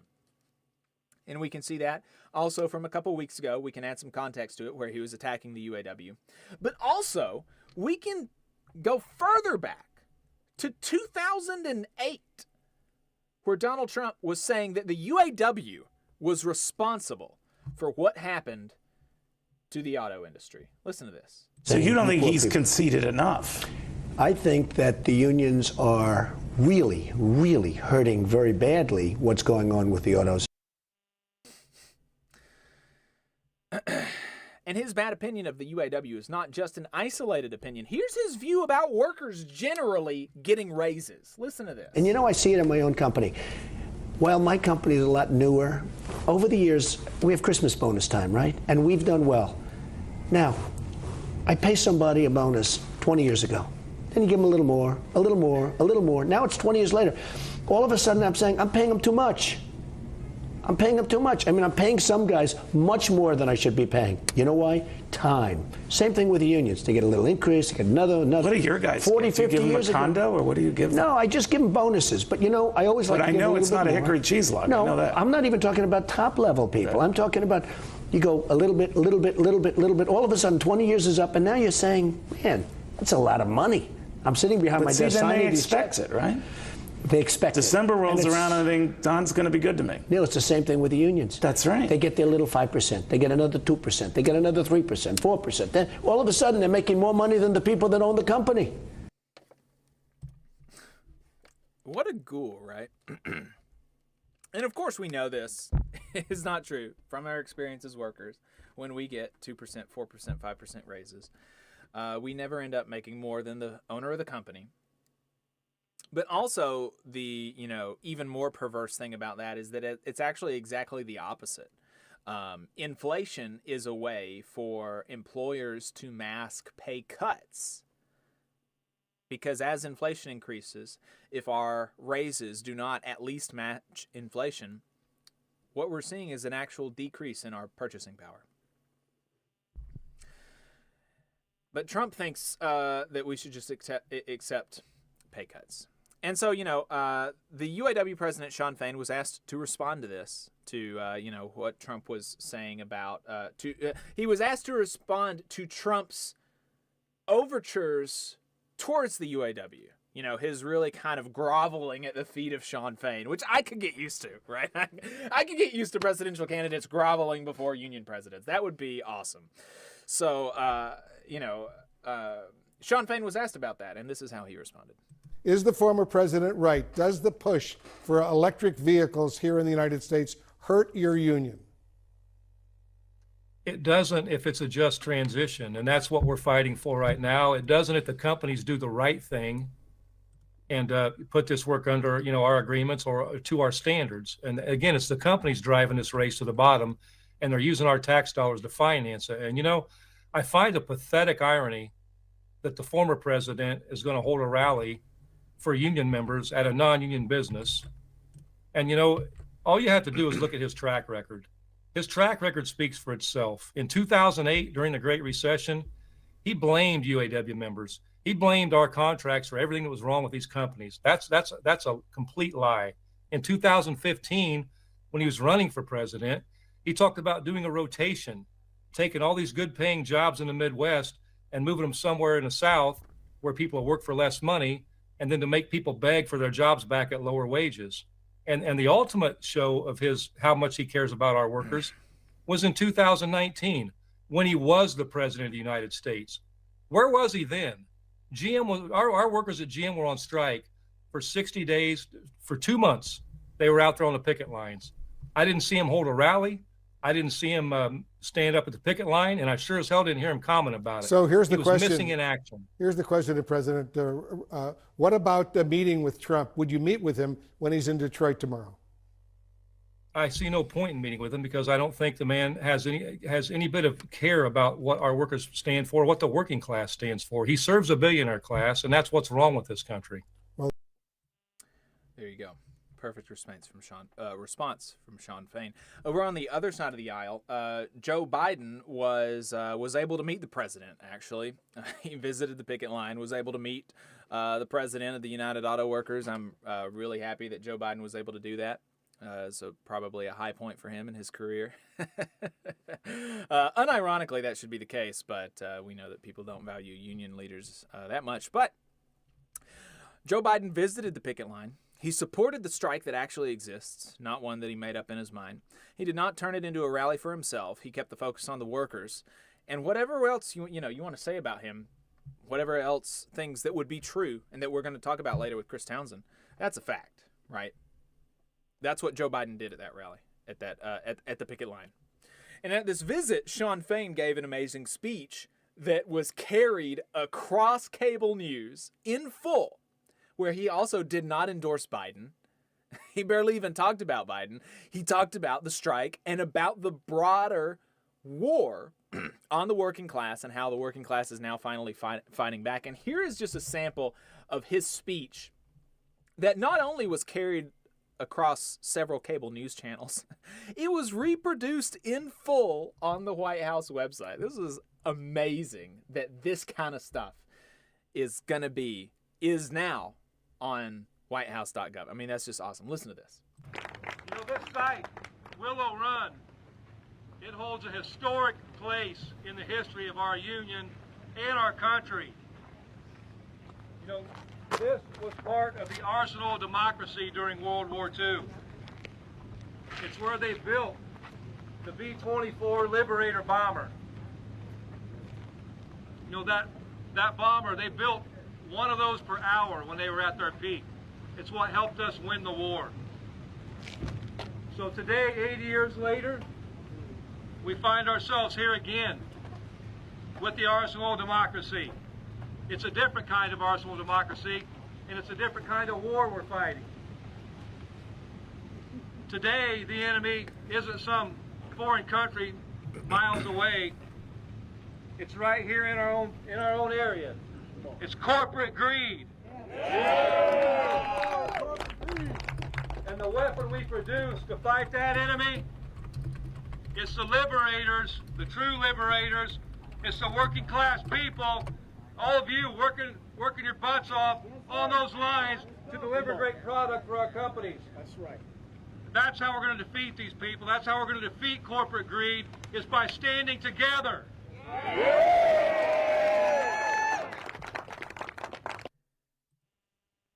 There you go.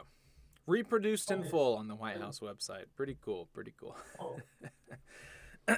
But, all right. So we're going to go ahead and wrap that segment up and move on to the next one. We have on the line with us, Jay Malone. He's the political and communications director for the Texas Gulf Coast Area Labor Federation. Makes up the Galveston, Harris, and Tideland labor assemblies. Really looking forward to this conversation because, I am not only a member of the Labor Council here in the area. I'm Secretary-Treasurer of the Labor Council of North Alabama.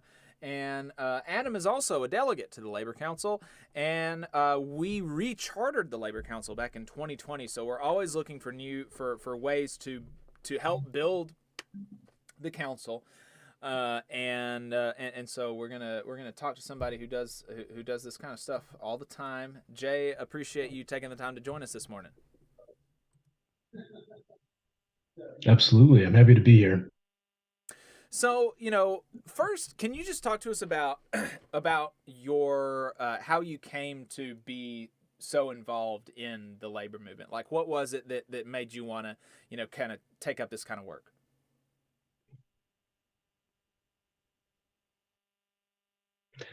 Yeah, for me, I I actually got back to the States in 2016. I'd been living abroad in Europe for a number of years, and I worked a number of political campaigns when I got back, and was kind of questioning the theory of change. You know, if you just focus on elections, you're always relying on individuals to fix problems, and a lot of times you don't get what you're really hoping for out of that.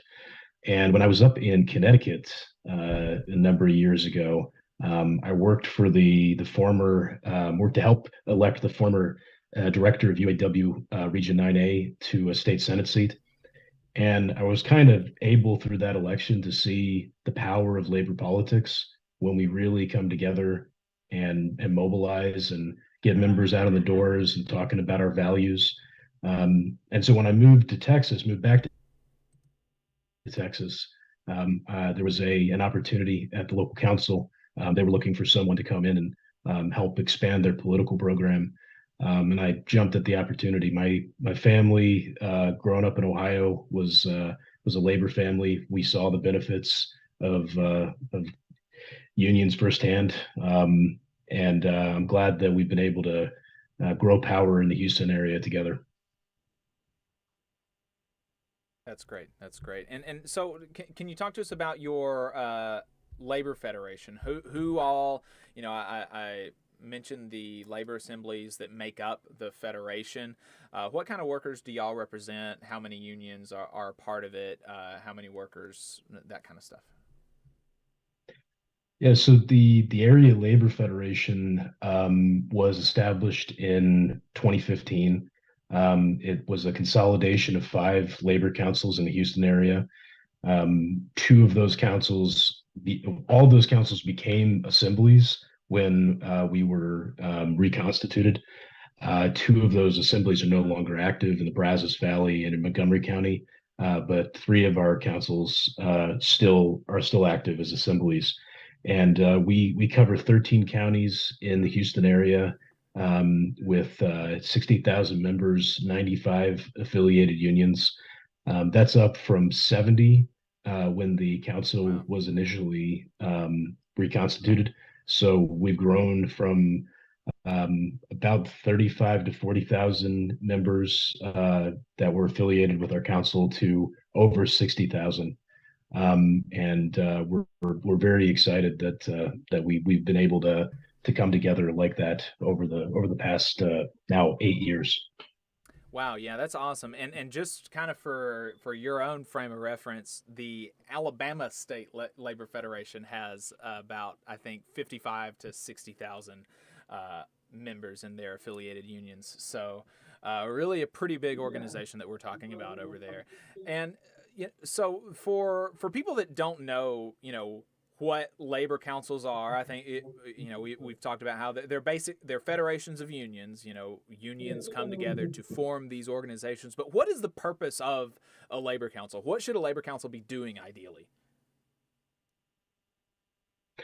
Yeah, I think that the way that we should think about labor councils is as the collective voice of all unions.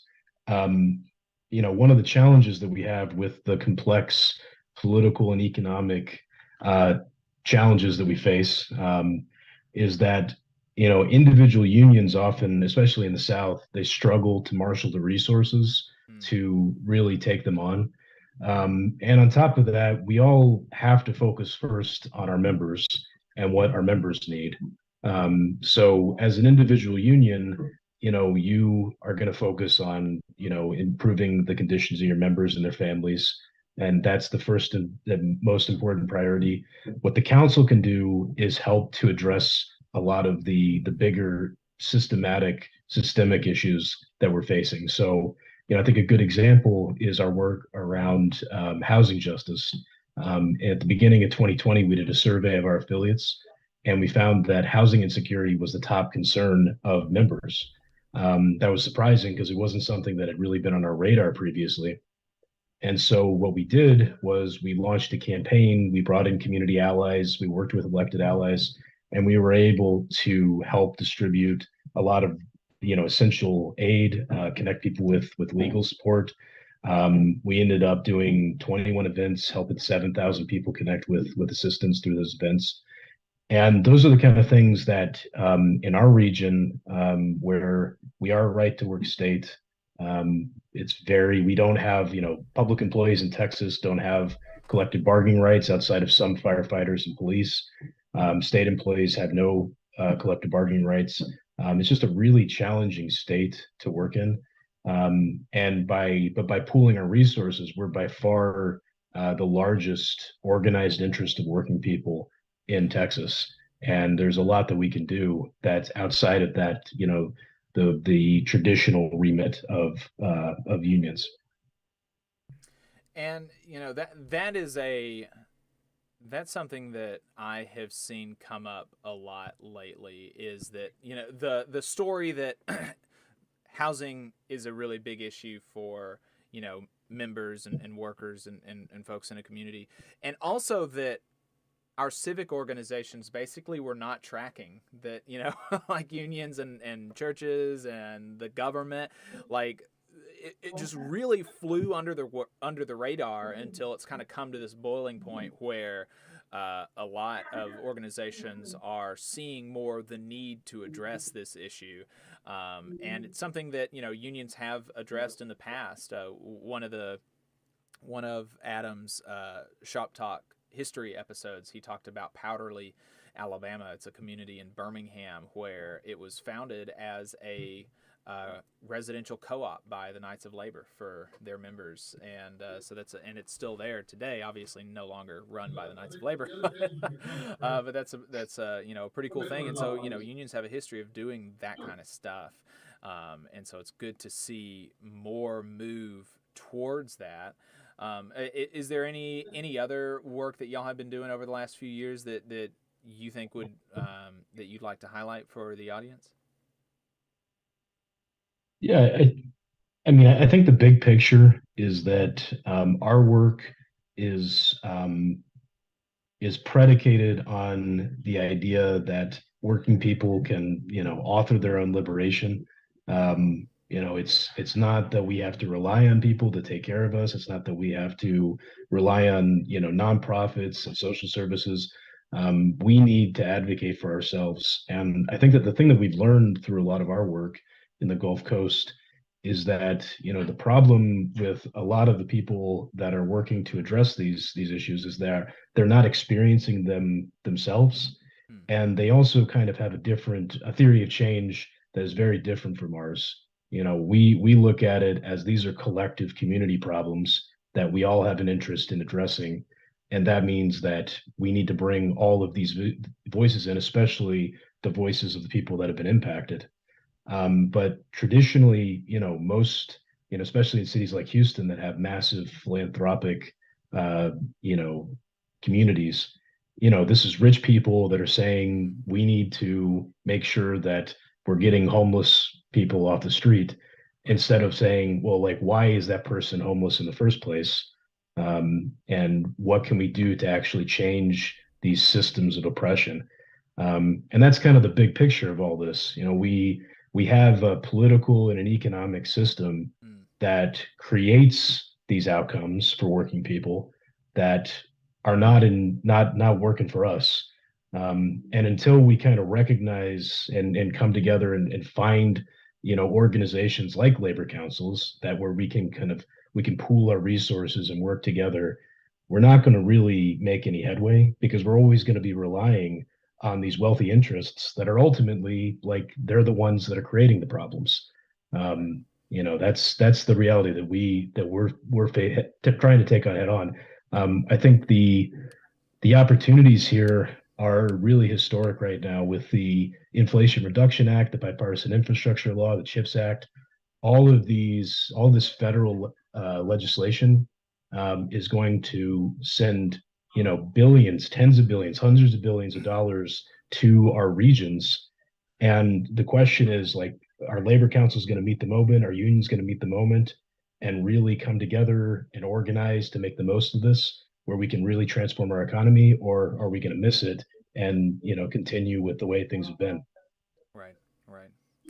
I think that's really important. And you know, for my own edification and for people on our labor council, how have you gotten other unions to buy into this kind of thing? Because one of the most frustrating things that I have found talking to other unions is the first thing they ask, which is not necessarily unreasonable, you know, depending on how it's asked, is how's this going to benefit my members, right? And that's a reasonable thing to ask, but then they don't. I have found it difficult in some cases. You know, we've gotten several people to affiliate and several people haven't affiliated, but in some cases it's difficult to get them to see the value of having a collective voice for labor in our community, advocating for us and doing things for our members. Even though, you know, I mean, that's all that a union is, right? It's a collective organization of workers, and so a labor council is a collective organization of unions. And so in some cases, I have found it difficult to kind of win people over and get folks affiliated. But y'all have seen pretty significant growth in your labor council. What's your secret? Well, you know, I was watching your show recently with Vonda from the Nashville CLC, and I think that there are examples that we're seeing in different areas in the South, because the first thing that we all have to recognize is that the South is different than anywhere else. Like, you know, if we're trying to take lessons from Los Angeles or New York or Seattle or Chicago, they're just working in completely different contexts. And we need to focus, I think, first on what are the examples from the South where we have similar challenges that we're facing. And I think there's a few things. One, I think the political program is really essential, because ultimately every union needs that kind of collective effort. There are very few unions in the South. Now, this is a broad statement, but most unions in the South aren't able to run their own independent programs where they can really impact the results of elections. So, you know, I was up in your area a couple of years ago, and I know you've got some big cities in northern Alabama that are governed by Democrats, even though the state is hostile. You know, and I think like figuring out where those opportunities are to elect pro-labor Democrats and really have an impact in those elections is a really critical first step, because that's what kind of builds the credibility of the council and brings people into the process. But then having like a really intentional strategic planning process. The AFL-CIO developed a really helpful set of criteria that we use in our strategic planning, where we have a bunch of different buckets of work, and then we sit down with our affiliates and assess the progress that we've made or lack of progress, get their honest feedback on what we're doing, and kind of think as big as possible. You know, earlier this year, we successfully wrote and won a contract. We won a contract with the county, with Harris County, which is the county that encompasses Houston, that is going to that's worth $9.5 million. That's going to help us expand our apprenticeships. And that came out of conversations. The work we did to write the grant, the work that we did to pull all of the planning together, came out of conversations with our building trades, where, you know, they said, you know, obviously the first and foremost thing is growth. You know, they need more support in their training programs. This is something that helps to drive membership. And we recognized that there was an opportunity with the American Rescue Plan Act to go after federal stimulus dollars. And we were able to pull, you know, an application together. We had 11 unions that were part of it, that will be a part of it now. We're actually running that right now. But it's really, you know, really understanding what those interests are. And honestly, like what I found on the council is, like, sometimes, you know, people aren't always going to tell you exactly what they want to accomplish. So you need to figure out ways, like we did with this contract, to, you know, to really help people think big about, like, if you had unlimited resources, what would you want to do? And that's where we've been able to get to, is where we're able to think really big about what we can do together here. I think that's a really good, some really good advice, and where I can find the time. That's some of the stuff that I try to work on, and hopefully one of the things that we are really trying to push over the next year with our labor council is school visits. And I know that the trades really like pushing their apprenticeship programs because they're really good. Their apprenticeship programs, if it's the equivalent of a college degree, both in the amount of education that you get, and then also the earnings that you get afterwards, and then you don't have the debt. So that's pretty cool. And so we want to talk to more people about that in schools, and we're working on that. We've been in a few schools already with some iron workers and folks like that, stagehands, so hoping to build that out. Before we let you go, do you have any advice to, unionists, workers, labor activists across the South about getting involved in their union or their local labor council, and anything else that you wanted to mention before we wrapped up? Yeah, I think that the way we need to think about this phase of history that we're going into is, we're in a moment where we have the resources, largely thanks to work by the Biden administration, to transition into a completely different economy that works for everybody. This is a historical moment. And we know we have allies in the federal government. President Biden was walking the picket line last week. We also have a lot more allies in local government than we think. What we found is, as we've kind of grown awareness of the labor movement in the Houston area, we're getting a lot more support than we sometimes thought before, because a lot of these elected officials just weren't aware of what we did. In areas like ours where, we have 5% union density, very few people that come into elected office have any interaction with unions. They have very limited knowledge of kind of our model and kind of what it can do, what it means to empower ourselves through unions on a job, and what that means for our interaction with our communities. And people want it. Like, people want to find their ways into these jobs. They want to expand them. Everybody that I talk to, they talk about how either they wish they'd done it themselves, or they have a cousin or a son or daughter who they want to try to get into our programs, into these jobs. And so, but I think like the really important thing is that we need to understand the context that we're working in, the local context, identify the opportunities, and then understand each of our interests really well, because too often we have mistrust of each other. This is something that I see regularly. When you come into a council meeting, there's somebody from the building trades that maybe says something that's off color, or says something that doesn't fit with your values. But like, that doesn't necessarily mean that they're an enemy. That just means they're coming from a different place, and we need to understand that. And that's the way that we move forward, is by, we're all trade unionists. Ultimately, even if some of us have, different politics, at the basic level, there's a reason why we're all in those rooms together.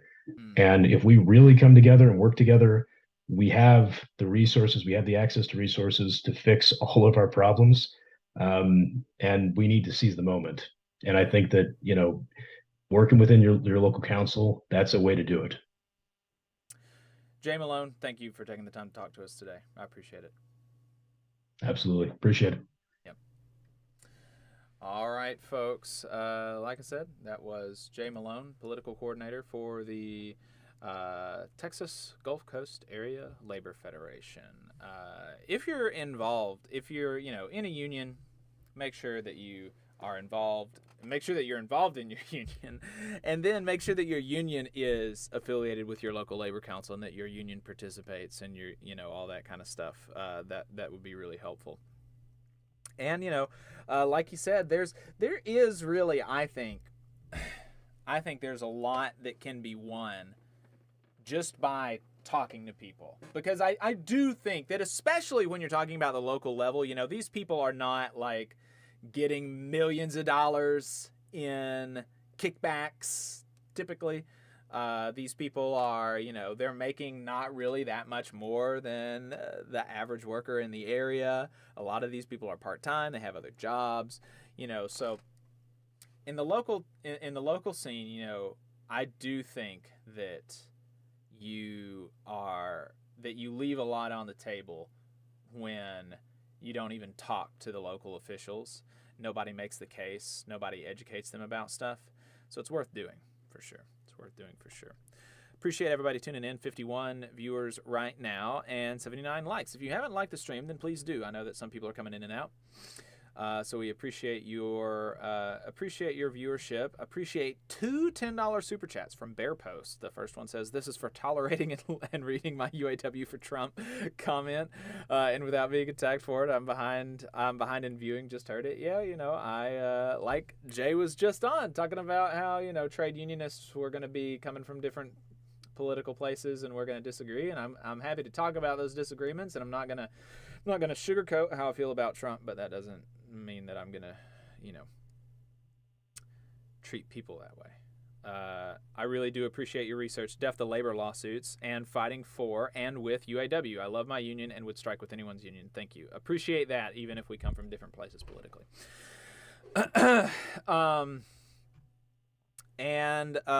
So let's talk about, here in a few minutes, we're going to be talking to Chris Townsend about Biden, some of his analysis on Biden. Before we get to that, anybody wants to call in, they can. 844-899-TVLR. That is 844-899-8857. We have the writer's strike has just ended, though, and I wanted to give you this video from Adam Conover, which is really cool. Adam Conover, I've been a fan of him for years, and, you know, his leadership during the strike has really... Oh, no. Oh, no. We didn't get the writers, the WGA clip. Oh, dear. Let's see if I can find it on the internet. Hold on.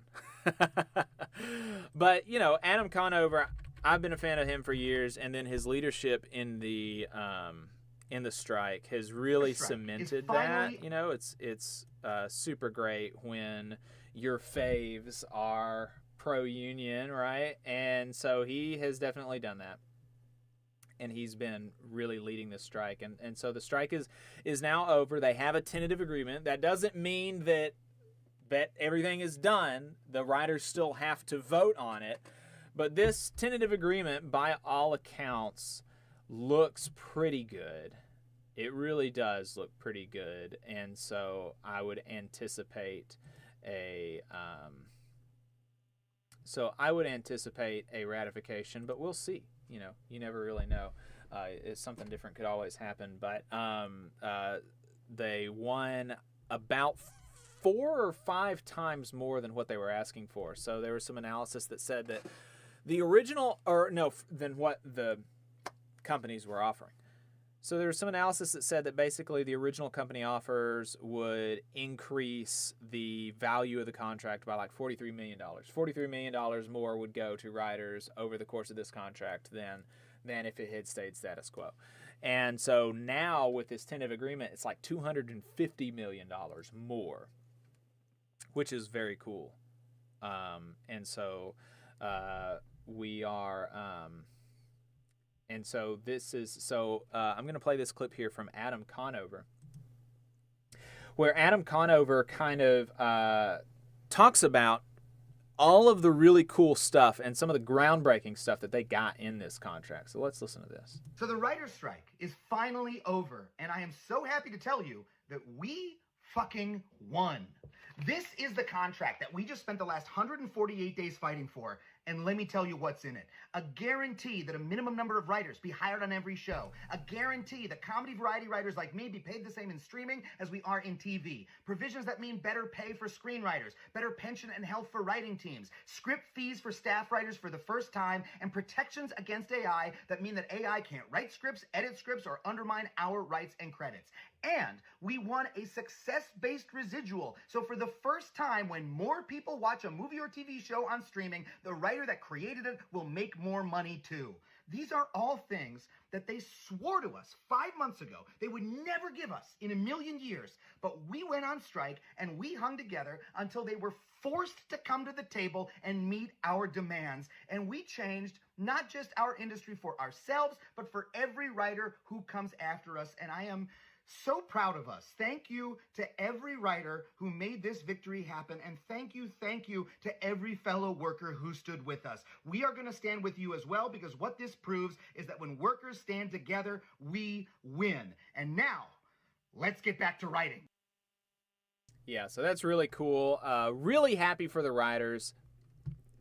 And, in some of my appearances on radio, I was told that, a lot of people may not have sympathy for the writers and all this kind of stuff. And I have just not found that to be true. And the polls have not borne that out. The polls have showed that the American public has consistently been on the side of writers, because everything that they've been asking for has been eminently reasonable, and because, it's been clear that the media companies have been consistently decreasing the quality of all of the jobs in the industry, but, in particular, as it relates to this situation, of writing. And that's an issue, and I think people can understand that. And it's not to say that, as Bill Maher did, that they're going to be guaranteed a living no matter what they do or what the quality is or anything like that. It's to say that, look, if you're going to be creating product for multi-million-dollar companies, you should share in the value that you create, and it shouldn't all go to these vampires and leeches at the top. So yeah, really cool stuff there. And somebody else said, the analysis about the total cost, it went from like 20 or 40 million to maybe 200 million. But the total cost of the original proposal from the WGA was like 450 million, I think. So they didn't get all of what they wanted. I think somebody said that they got like 42% of the total value of everything that they wanted. But, you don't get everything in a contract, and it's significantly more than they originally asked for. So we'll see if the writers accept it. I think I would anticipate that they would, especially since Adam Conover seems so pleased with it, and there's no reason to believe that he would be trying to sell a bad contract. So we'll see what happens, and we'll keep you updated. Of course, this does not mean that the actors are not still on strike. The actors are still on strike, and so all of these, there are still struck products, and so influencers have been asked by SAG-AFTRA not to promote struck works. And so that means that, not reviewing, union films and TV shows or anything like that. And a lot of creators are doing that. In particular, I'm thinking about one popular anime adaptation that was adapted into live action. The SAG and the WGA did not ask for a consumer boycott, but they did ask that, you don't promote these works. And this anime adaptation was really popular, and I watched it and all that stuff, but it was covered by a lot of social media influencers, by a lot of creators. And, I think for the most part, they just didn't really realize what they were doing. I don't think that most of them were intentionally undercutting the strike or disobeying kind of what the union was asking for. But there were a couple. I watch TikTok sometimes, and because I like anime, there are a few anime TikTokers that I watch. Like, they talk about anime. Saiga Runner and Brody Lohman.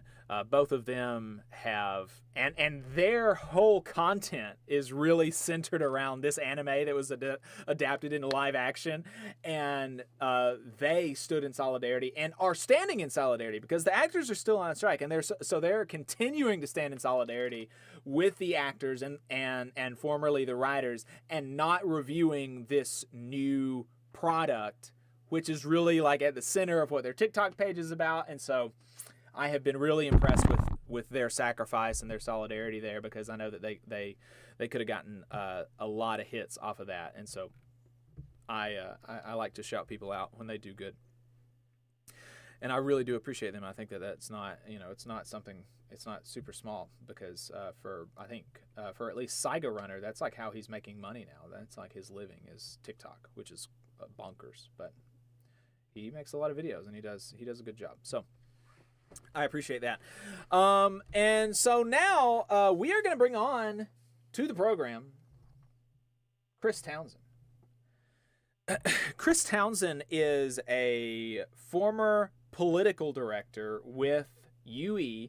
He's former organizing director for the Amalgamated Transit Union. He has been in the labor movement for a very long time. He has done so much for so many working people. I mean, really, really, anytime somebody needs him or asks for help, he's there to provide support, and we really appreciate him for the support that he's given us here on the Valley Labor Report, and for the support that he gives working people across the country. Chris Townsend, welcome to the Valley Labor Report. We appreciate your time. Thanks for having me. Absolutely. So you reached out to us about, this UAW, Biden, Trump kind of stuff, and we talked about it a little bit earlier, and just we didn't go into a whole lot of analysis. We really just talked about like what it was, like just what happened, because I knew that we were going to be talking about some of the analysis with you. And so how are you seeing this moment as, really for the first time in American history, you've got the presumptive nominees from both political parties like groveling for an endorsement from a union. I mean, that's pretty wild. Yeah, it's an interesting moment in time, and I think that folks like us, liberals, leftists, trade unionists, we don't have any problem at all whatsoever in sort of instantly debunking the motivations of a figure like Trump. I mean, it's almost laughable. But the Joe Biden self-appointed, self-gifted title of the most pro-union president in U.S. history is truly preposterous and phenomenal. And it's not helpful at all, because it's created an echo of the sycophants and unconditional supporters of him, folks who make money off of him, frankly, and folks who are politically tied to him and get a personal benefit from that. And then it's very confusing to the rank and file. And I think any of us who have followed this, we know that Joe Biden had a long career in the Senate. He was not pro-union. He of course, was not overtly anti-union. We rarely had to battle him on something, but his support was generally lacking on anything that the labor movement needed him to move in his time in the Senate. And now that he was vice president and now president, we should recognize some of the things that he's done, and we should not demonize him or in any way try to water down what he has done. But to make the claim that somehow this has graduated him to the most pro-union president in history is absurd. It exceeds the boundaries of the imagination on any sober day. And it's confusing because, we certainly need to mobilize the membership and confront the right danger, Trump primary among it. But we don't need to essentially blow a lot of smoke around the members and confuse them. And I think the best evidence of this is not Chris Townsend's opinion, but the Huffington Post sent a reporter up to Michigan because there was this oddity that you were referring to, Jacob. We had the former president and the current president chasing workers around Michigan because it's a battleground state. If we weren't having an election, neither one of them would have went anywhere near that state. But in the Huffington Post article, it was about 2 days ago, there was extensive interviews with working people on both sides of the political equation. And neither candidate, either Biden or Trump, got any great credit from working people from this. It was something that I would have expected to see, but I guess I had to see it. I mean, it was just really it proved that there was just a deep-seated cynicism of working people on both sides of this aisle.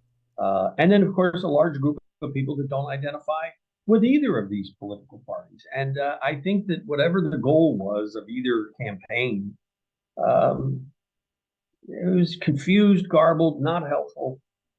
And instead, what we need, maybe I'll end with this, I'll say, you know, this sitting president needs to actually do something to assist these workers. And flying out there to walk the picket line for 6.5 minutes, this is not helpful.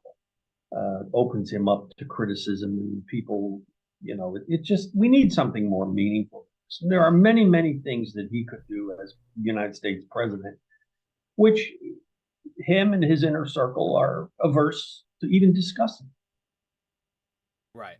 Yeah, and I absolutely would not. I would not contest the fact that there are more meaningful things that he could do. But I do wonder if you don't think that it's at least you know, they're meaningful in the sense that it is. I would interpret this as kind of a message to the companies that, like, look, you know, you're not going to be getting any help from the federal government on this kind of thing. It's not necessarily saying that we're going to put our thumb on the scales in this, but what do you think about that insofar as being a message to the companies that, you know, look, you're on your own here, and as opposed to previous presidents who have, you know, sent in federal troops to break up strikes, right? I don't think any of the big three management gave a damn about either candidate visiting. They know that Joe Biden has borrowed billions of dollars. Let's get this on the record too. He's got the power to borrow. He's borrowed. He's distributed billions and billions, hundreds of billions of dollars to the auto companies. These three corporations and unorganized companies, Tesla and others, have benefited massively from Biden's largesse. And there's no fear whatsoever that this is suddenly going to be tapered down or stopped or anything. I mean, there's no discussion of that, no announcement that that was one of the ways he was contemplating influencing these companies. There's no full court press of any of the regulatory agencies or anything. There's no rallying of other people in his party. There was no waiting group of congressional members. Where were the two senators from Michigan? You know, so all of this is happening literally only for the camera eye, with the hope that somehow voters would respond to him. None of this was intended for the auto companies, and I think it just adds to the cynicism about what was this. And you know, it's and again, go back in the just recent few years. What could President Biden do, or any other president do as a sitting president, to assist workers in battle? Walking the picket line is something. We ought to not dismiss that. You know, the auto workers were very welcoming of him, and that means something, yes. But go back to the launch of the Amazon union thing. There was never any statements made, either in Staten Island or in Bessemer, Alabama, by the White House, actually saying very clearly, you should vote for the union and participate. This was what Franklin Roosevelt told workers. His classic, famous, probably now forgotten statement: if I was a worker, the first thing I would do is join a union. And we never got anything like that. We got platitudes and small little references to those two gigantic elections that we had, one successful, one unsuccessful. Roll fast forward to Starbucks. There's never been a press release from the White House that says that the workers in Starbucks should join the union. It's sort of like, well, we'll work with the NLRB and we support you and all this. There's never been an actual affirmative act. And I will submit that what is happening in a corporation like Starbucks, like Amazon, like any large corporation today, there's a criminal conspiracy to smash the union, spy on workers, harass them, and terminate them. Premeditated. This is what's known as a conspiracy. It is a criminal act that they're doing. The president has the right to investigate this and apply some law enforcement not just weak NLRB regulatory machinery, but use criminal prosecution against these corporations. No mention of this, nothing. So it ends up being, maybe the next one I'll mention is the railroad strike. Joe Biden cynically, unbelievably broke the railroad strike. We still have the basic issues that were leading to that strike unaddressed. Low wages, dangerous working conditions, and no days off, or too few days off. And he busted that strike, and that is something with 4 monopoly railroads, which is what all we have now. Because of governmental, hands-off type things, allow these corporations to become bigger and bigger. And we now have a situation where that was broken. People quickly forgot about it, didn't want to talk about it. We had the interesting situation with the Biden administration during the UPS strike, where Sean O'Brien, the president of the Teamsters, told him very loudly and publicly, I don't want your help. I don't need your help. Don't come out here. Well, if that isn't a repudiation by itself of these claims of being so pro-union, I don't know what is. But this was not some personality conflict. He didn't want these people coming out there, the president or any of his entourage, confusing the matter or doing what they're prone to do in all these cases is not take sides. They want to play mediator. So when in the auto talks prior to the strike, Biden made the whopper offer of sending Gene Sperling and Julie Sue, of which any normal person would have said, who are they? One is a has-been, one is somebody who's a nice person, but she's not very well known. Neither one have ever negotiated labor contracts or been involved in strike struggle or anything like that. Well, Sean Fain, president of UAW, had good sense to say, no, thanks. I don't need you to send these folks out here, because what he was well aware of is that they would have come out there and tried to mediate. They weren't being sent to advocate. They weren't being sent to take a side, to look into this. Anyway, so to me, Jacob, this is, until we have a president that actually takes sides, and in this case, the righteous side of the workforce, after everything that has been done to working people in this country, this is going to be a disingenuous expedition at best. Yes, and I do want to mention that, you said that in your email to me that we do Biden a favor, actually, by confronting him. And this is a point that I was making on, yes. I was a guest on Left Reckoning last week. I don't know if you, I don't know if you've heard of them, but they've got a YouTube program, and I enjoy listening to them. And, what I was mentioning is that, look, if the UAW is ultimately at some point going to endorse Joe Biden, maybe they will, maybe they won't, I don't know. But if they do, it seems like it would be more valuable if it comes after a prolonged, trying to get Biden to do more stuff. That way it seems more real. You get a whole news cycle out of one union's endorsement. It gets closer to the election, so people actually hear about it and care about it and remember it, right? And this would not have happened. This trip to Michigan, basically trying to earn an endorsement. Donald Trump trying to, groveling for an endorsement. It would not have happened if the UAW had endorsed. No, absolutely, Biden absolutely. already. Look, the optics of this particular Biden visit were so garbled, so bungled. I think everyone may know that the president's visit to Michigan came several days after Trump's announcement that he was going to go. Right. And then also in the wake of the fact that the United Auto Workers said, we're going to continue to consider this, and we're not going to endorse you yet, because folks may remember the AFL-CIO as the labor body of at least half of our labor movement in the United States. They had made it starkly, in my estimation, ill-conceived, almost dangerous early endorsement, unconditional endorsement as well. No conditions were placed on that, and the UAW dissented from that. So, to me, I couldn't be more proud of the UAW leadership and the Teamster leadership to say, wait a minute here, we're not just going to hand out our endorsement and hang our union button on you without a significant discussion, significant affirmative, provable tangible acts on behalf of our members and broader working class. And I think this moment just it reveals how remote the White House is from the reality of the workplace and the reality of the trade union movement today. And I want to say it won't be popular, but I've never been one to seek popularity.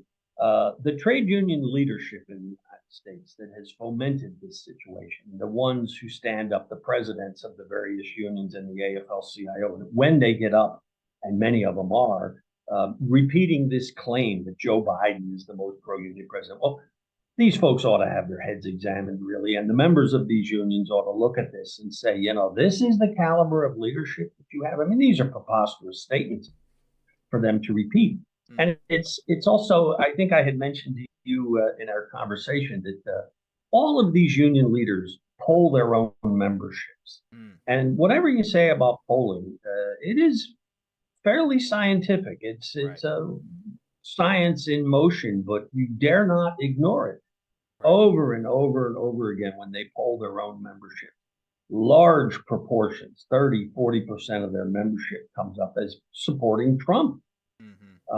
And then the question becomes, what are these unions doing? What is the Labor Federation doing to educate the membership about how dangerous that is, how self-defeating that is and whatnot? But of course, the problem is almost nothing is done to educate them. And then, of course, if all you're going to do is run around and yell slogans that this particular president deserves your support because he's the most pro-union president, when there's no basis for that claim, I think we find ourselves where we are today. And in that article I had mentioned in HuffPo, large numbers of people just view the labor leadership, the political leadership, all that. They just view them as discredited background noise going on and don't seek any real leadership from them. And it doesn't help them. It doesn't help us build the momentum that we need to push back against the far right and rebuild the labor movement. Right. And, you know, I find it particularly objectionable, like the language that we use in our endorsements. You mentioned, as you know, as political director of the UE, that you would recommend people vote for Democrats. Typically, you know, obviously there are exceptions, but you would recommend that people vote for Democrats, but purely as like a defensive maneuver, not because this Democrat that you're saying that you should probably vote for is, you know, the greatest thing since sliced bread. And you know, you mentioned that it's a disservice to the membership. And I really, really agree with that, because it seems like we can encourage our membership and turn out our membership to vote for this candidate who's typically a Democrat, who's going to be better for us or less bad for us, without, you know, all of the fluff, right? Our members are adults. Our members are union members. Our members are our brothers and sisters. And it really just seems like it would be so much more respectful to when we do our endorsements, unless it's like a really remarkable kind of candidate, you know, like a Bernie Sanders. You know, like a Bernie Sanders is somebody who would be worthy of a lot of these types of ringing endorsements. But virtually no other politician in the country is. You know, we can say you should vote for this person, but it really baffles the mind that you know, people feel the need to just go over the top with it. No, I was the political director for UE, the United Electrical Workers, for 21 years. I spoke to a lot of members and worked a lot of political campaigns, federal, state, and local. And my message was consistent. And it was not my message, it was the union's message. It was a democratically arrived at message, which was to say, vote like a worker, vote defensively, don't do crazy things, don't believe these folks based on promises and platitudes, look at the record, and then realize that our voting strategy is to buy time, that we're going to elect a lesser evil, because we're only allowed to have two parties at the national level. I think anyone that wants to promote that fairy tale that somehow you're allowed to have third parties, well, not unless they're from the billionaire class, because that's part of the problem, the expense alone of fielding a candidate. But I used to give that talk, and I would say the question is pushing back against anti-labor retrograde elements which in recent times have been concentrated in the Republican Party. Pushback, it means that you frequently have to elect sometimes unfit, uninspiring, sometimes better than an average Democrat, but all it does is buy us time. We are hurtling towards various multi-layered calamities in this country. We have a climate calamity that now this summer we saw. We have falling living standards of workers. Well, let's get this on the record. They're not falling. It's not an act of gravity. They're being driven down by uncontrolled corporate dictatorship. We have a federal regulatory and that whole regimen is non-functional. Congress is even today non-functional. And we have the rise of a violent armed fascist network that remains largely unaddressed and has mass support and has the expression at the highest levels in our Congress. So I look at this and I think, wow, we're buying time. But the missing link here is, what is the leadership of this labor movement doing to push back on that? I mean, we may be, I hate to say this, it may come as a shock to some, but at the rate we're going, if these particular Republican elements regain power, we may be within a few months or years of the banning of the trade union movement. We've seen that in country after country. They come after us for good reason, because they know that we are that force that promotes the class solidarity and pushes back against the employer. That would have been a hyperbolic statement just a few years ago. It's not anymore. So I just challenge the labor leadership to say, what is it we're doing to mobilize the membership, teach and lead the membership, to push back against these retrograde forces, not just running around telling people to vote for any Democrat, as if that by its singular act is going to fix the problem or save us from that far worse fate that does await us. Right. You alluded to it, and since you did, I want to ask you to expand on it if you would. You mentioned kind of a delusion about a third party, winning the presidency. And I find the, third party advocates, like I don't have an issue with third parties. I think they're fine. And particularly at a local level, if you can do it, then, more power to you. Bernie Sanders did it, and, he became, a very influential kind of person. So, but it, I think delusional is the right word when you're talking about the presidency, and the people that are so kind of hung up on that, they conceive of themselves as moving beyond electoral politics to some kind of better and brighter future by advocating that people vote for a third party. But it's just a substitution. Instead of telling people to vote for the red team and all of your troubles will be over, or vote for the blue team and all of your troubles will be over. No, you don't need that. If you vote for the green team, right, everything's going to be fine. And it kind of blows my mind that people can kind of put that at the center of their politics and then act like they're beyond the kind of Democratic and Republican partisans. Yeah, I mean, in my 45 years of paying attention to things in this country, it's a generalization that would hold water. That in my experience, my view, looking back, that if a third party arises and remains insignificant, it's tolerated. It may be harassed politically, or its ballot status may be questioned, and its fundraising might be undermined. But it'll be tolerated because it presents no danger.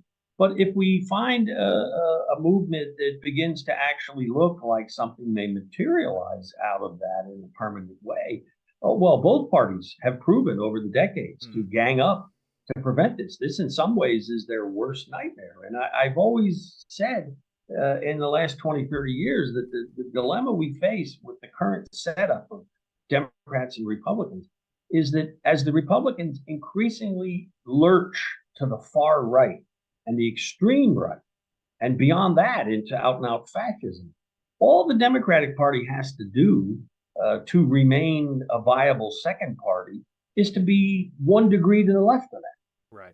And then when you vote, given that that's the only choice that you're presented with, what choice do you have? And of course, there are choices. One of the big choices is people sit it out. People say the hell with it. People don't engage. They say, well, what difference does it make? Well, it does make some difference, but I think when you are one of those voices in the Democratic Party that continually exaggerates and makes claims, preposterous claims of how much better they are and all that, it's not bought by the vast majority of people. And I guess it comes back to what I said to, I don't know how many countless UE members. I said, we're not endorsing the Democrat in most cases. We're not hanging the union button on them, sacrificing our own credibility as leaders in our union. We're saying to people, you have a practical choice. It's the only one you're allowed to have in this corrupt situation. So don't do something crazy. Don't make your problem worse. Don't add to your burden. Support this person as a means to buy time. And then the question becomes, what are you doing with that time that you bought? And I would submit that my critique of the bulk of the trade unions are they participate in buying that time, and then they don't do anything with that time. And it's the trade union movement, even in my lifetime, used to expend some time and energy teaching and leading members about the facts of life and our political. It's virtually gone. Go to a website and read a 2-paragraph piece. In some ways, the publicity and the education of the trade union movement has been handed over to the Democratic Party for them to write it. And this is an exceedingly dangerous situation on several levels, not just this. Yep. Chris Townsend, I appreciate your commentary. Always welcome. Before we let you go, are you able and willing to talk about where you're at right now? Oh, sure. Yeah, I'm coming to you live and unrehearsed from Rochester, New York, where I'm one of the folks who helped to start and I helped lead what we call the Inside Organizing School. This is a union organizing school dedicated strictly to initiating campaigns of organization, initiating campaigns in multiple sectors. And we've been in existence since 2017. And we played a key role in the launching of the Starbucks movement, many other successful campaigns as well. So it's a very bare bones, let's get busy. Let's not fool around and shine that diamond any longer. Let's get into the workplaces and let's organize. So it's always very inspiring. We're currently supported by the Workers United Joint Board here. This was the home base of the Starbucks movement. And we have held them in Washington, D.C. We've done them on Zooms. We're planning now to move them around the country. I hope we can come south, probably in the winter, to do this, to help inspire this young generation of workers that want to get into motion and want to do it. It's real, it's tangible. And a lot of what we do is to stimulate the unions to do more than what they are, because anyone who follows trade union organizing in the United States knows that the numbers are still bad. The numbers are still diminishing. The labor movement is not growing. And what we've seen in places where, energetic activism can be launched, success can be had. And we act as a little bit of a push on some of these trade unions to do it. And maybe the final thing I'll say is that we all knew that during the pandemic, union organizing, like so many things, was kind of derailed, stalled, or whatnot. But the facts will reveal that today, as the pandemic has abated, we're still not even back to the trade union commitment that it had prior to that. So it was understandable, perhaps, under some of those circumstances. But why haven't we come back? Why aren't we making up for the time? Where are the organizers? Where are the campaigns? Where is the AFL-CIO? It announced an organizing initiative 18 months ago, and I still have no evidence of it. So in any case, we do what we can do as one small school. I wrote an article, if anyone's curious about it, I wrote an article for Labor Notes, if they can remember, Labor Notes, if you're familiar with it, Chris Townsend. If you Google up an article that I wrote about salting, this is one of the tactics of, speeding up new organizing. If you Google up the article that they did back in May, it has my email. So anyone interested in our school, just Google up Chris Townsend salting Labor Notes, and the article will come up. and my email is there for anybody that would be curious.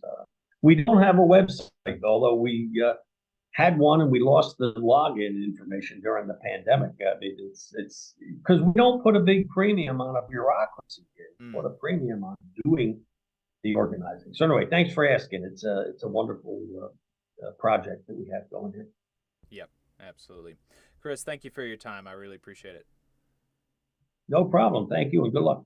Yep, appreciate it. All right, folks, that is going to be it for us today. Appreciate y'all tuning in. Appreciate everybody hanging out with us in the chat. Jose, you said that it's not accurate that Sean O'Brien told Biden to mind his own business, but I'm pretty sure that's correct. I remember that coverage, or I remember actually covering that during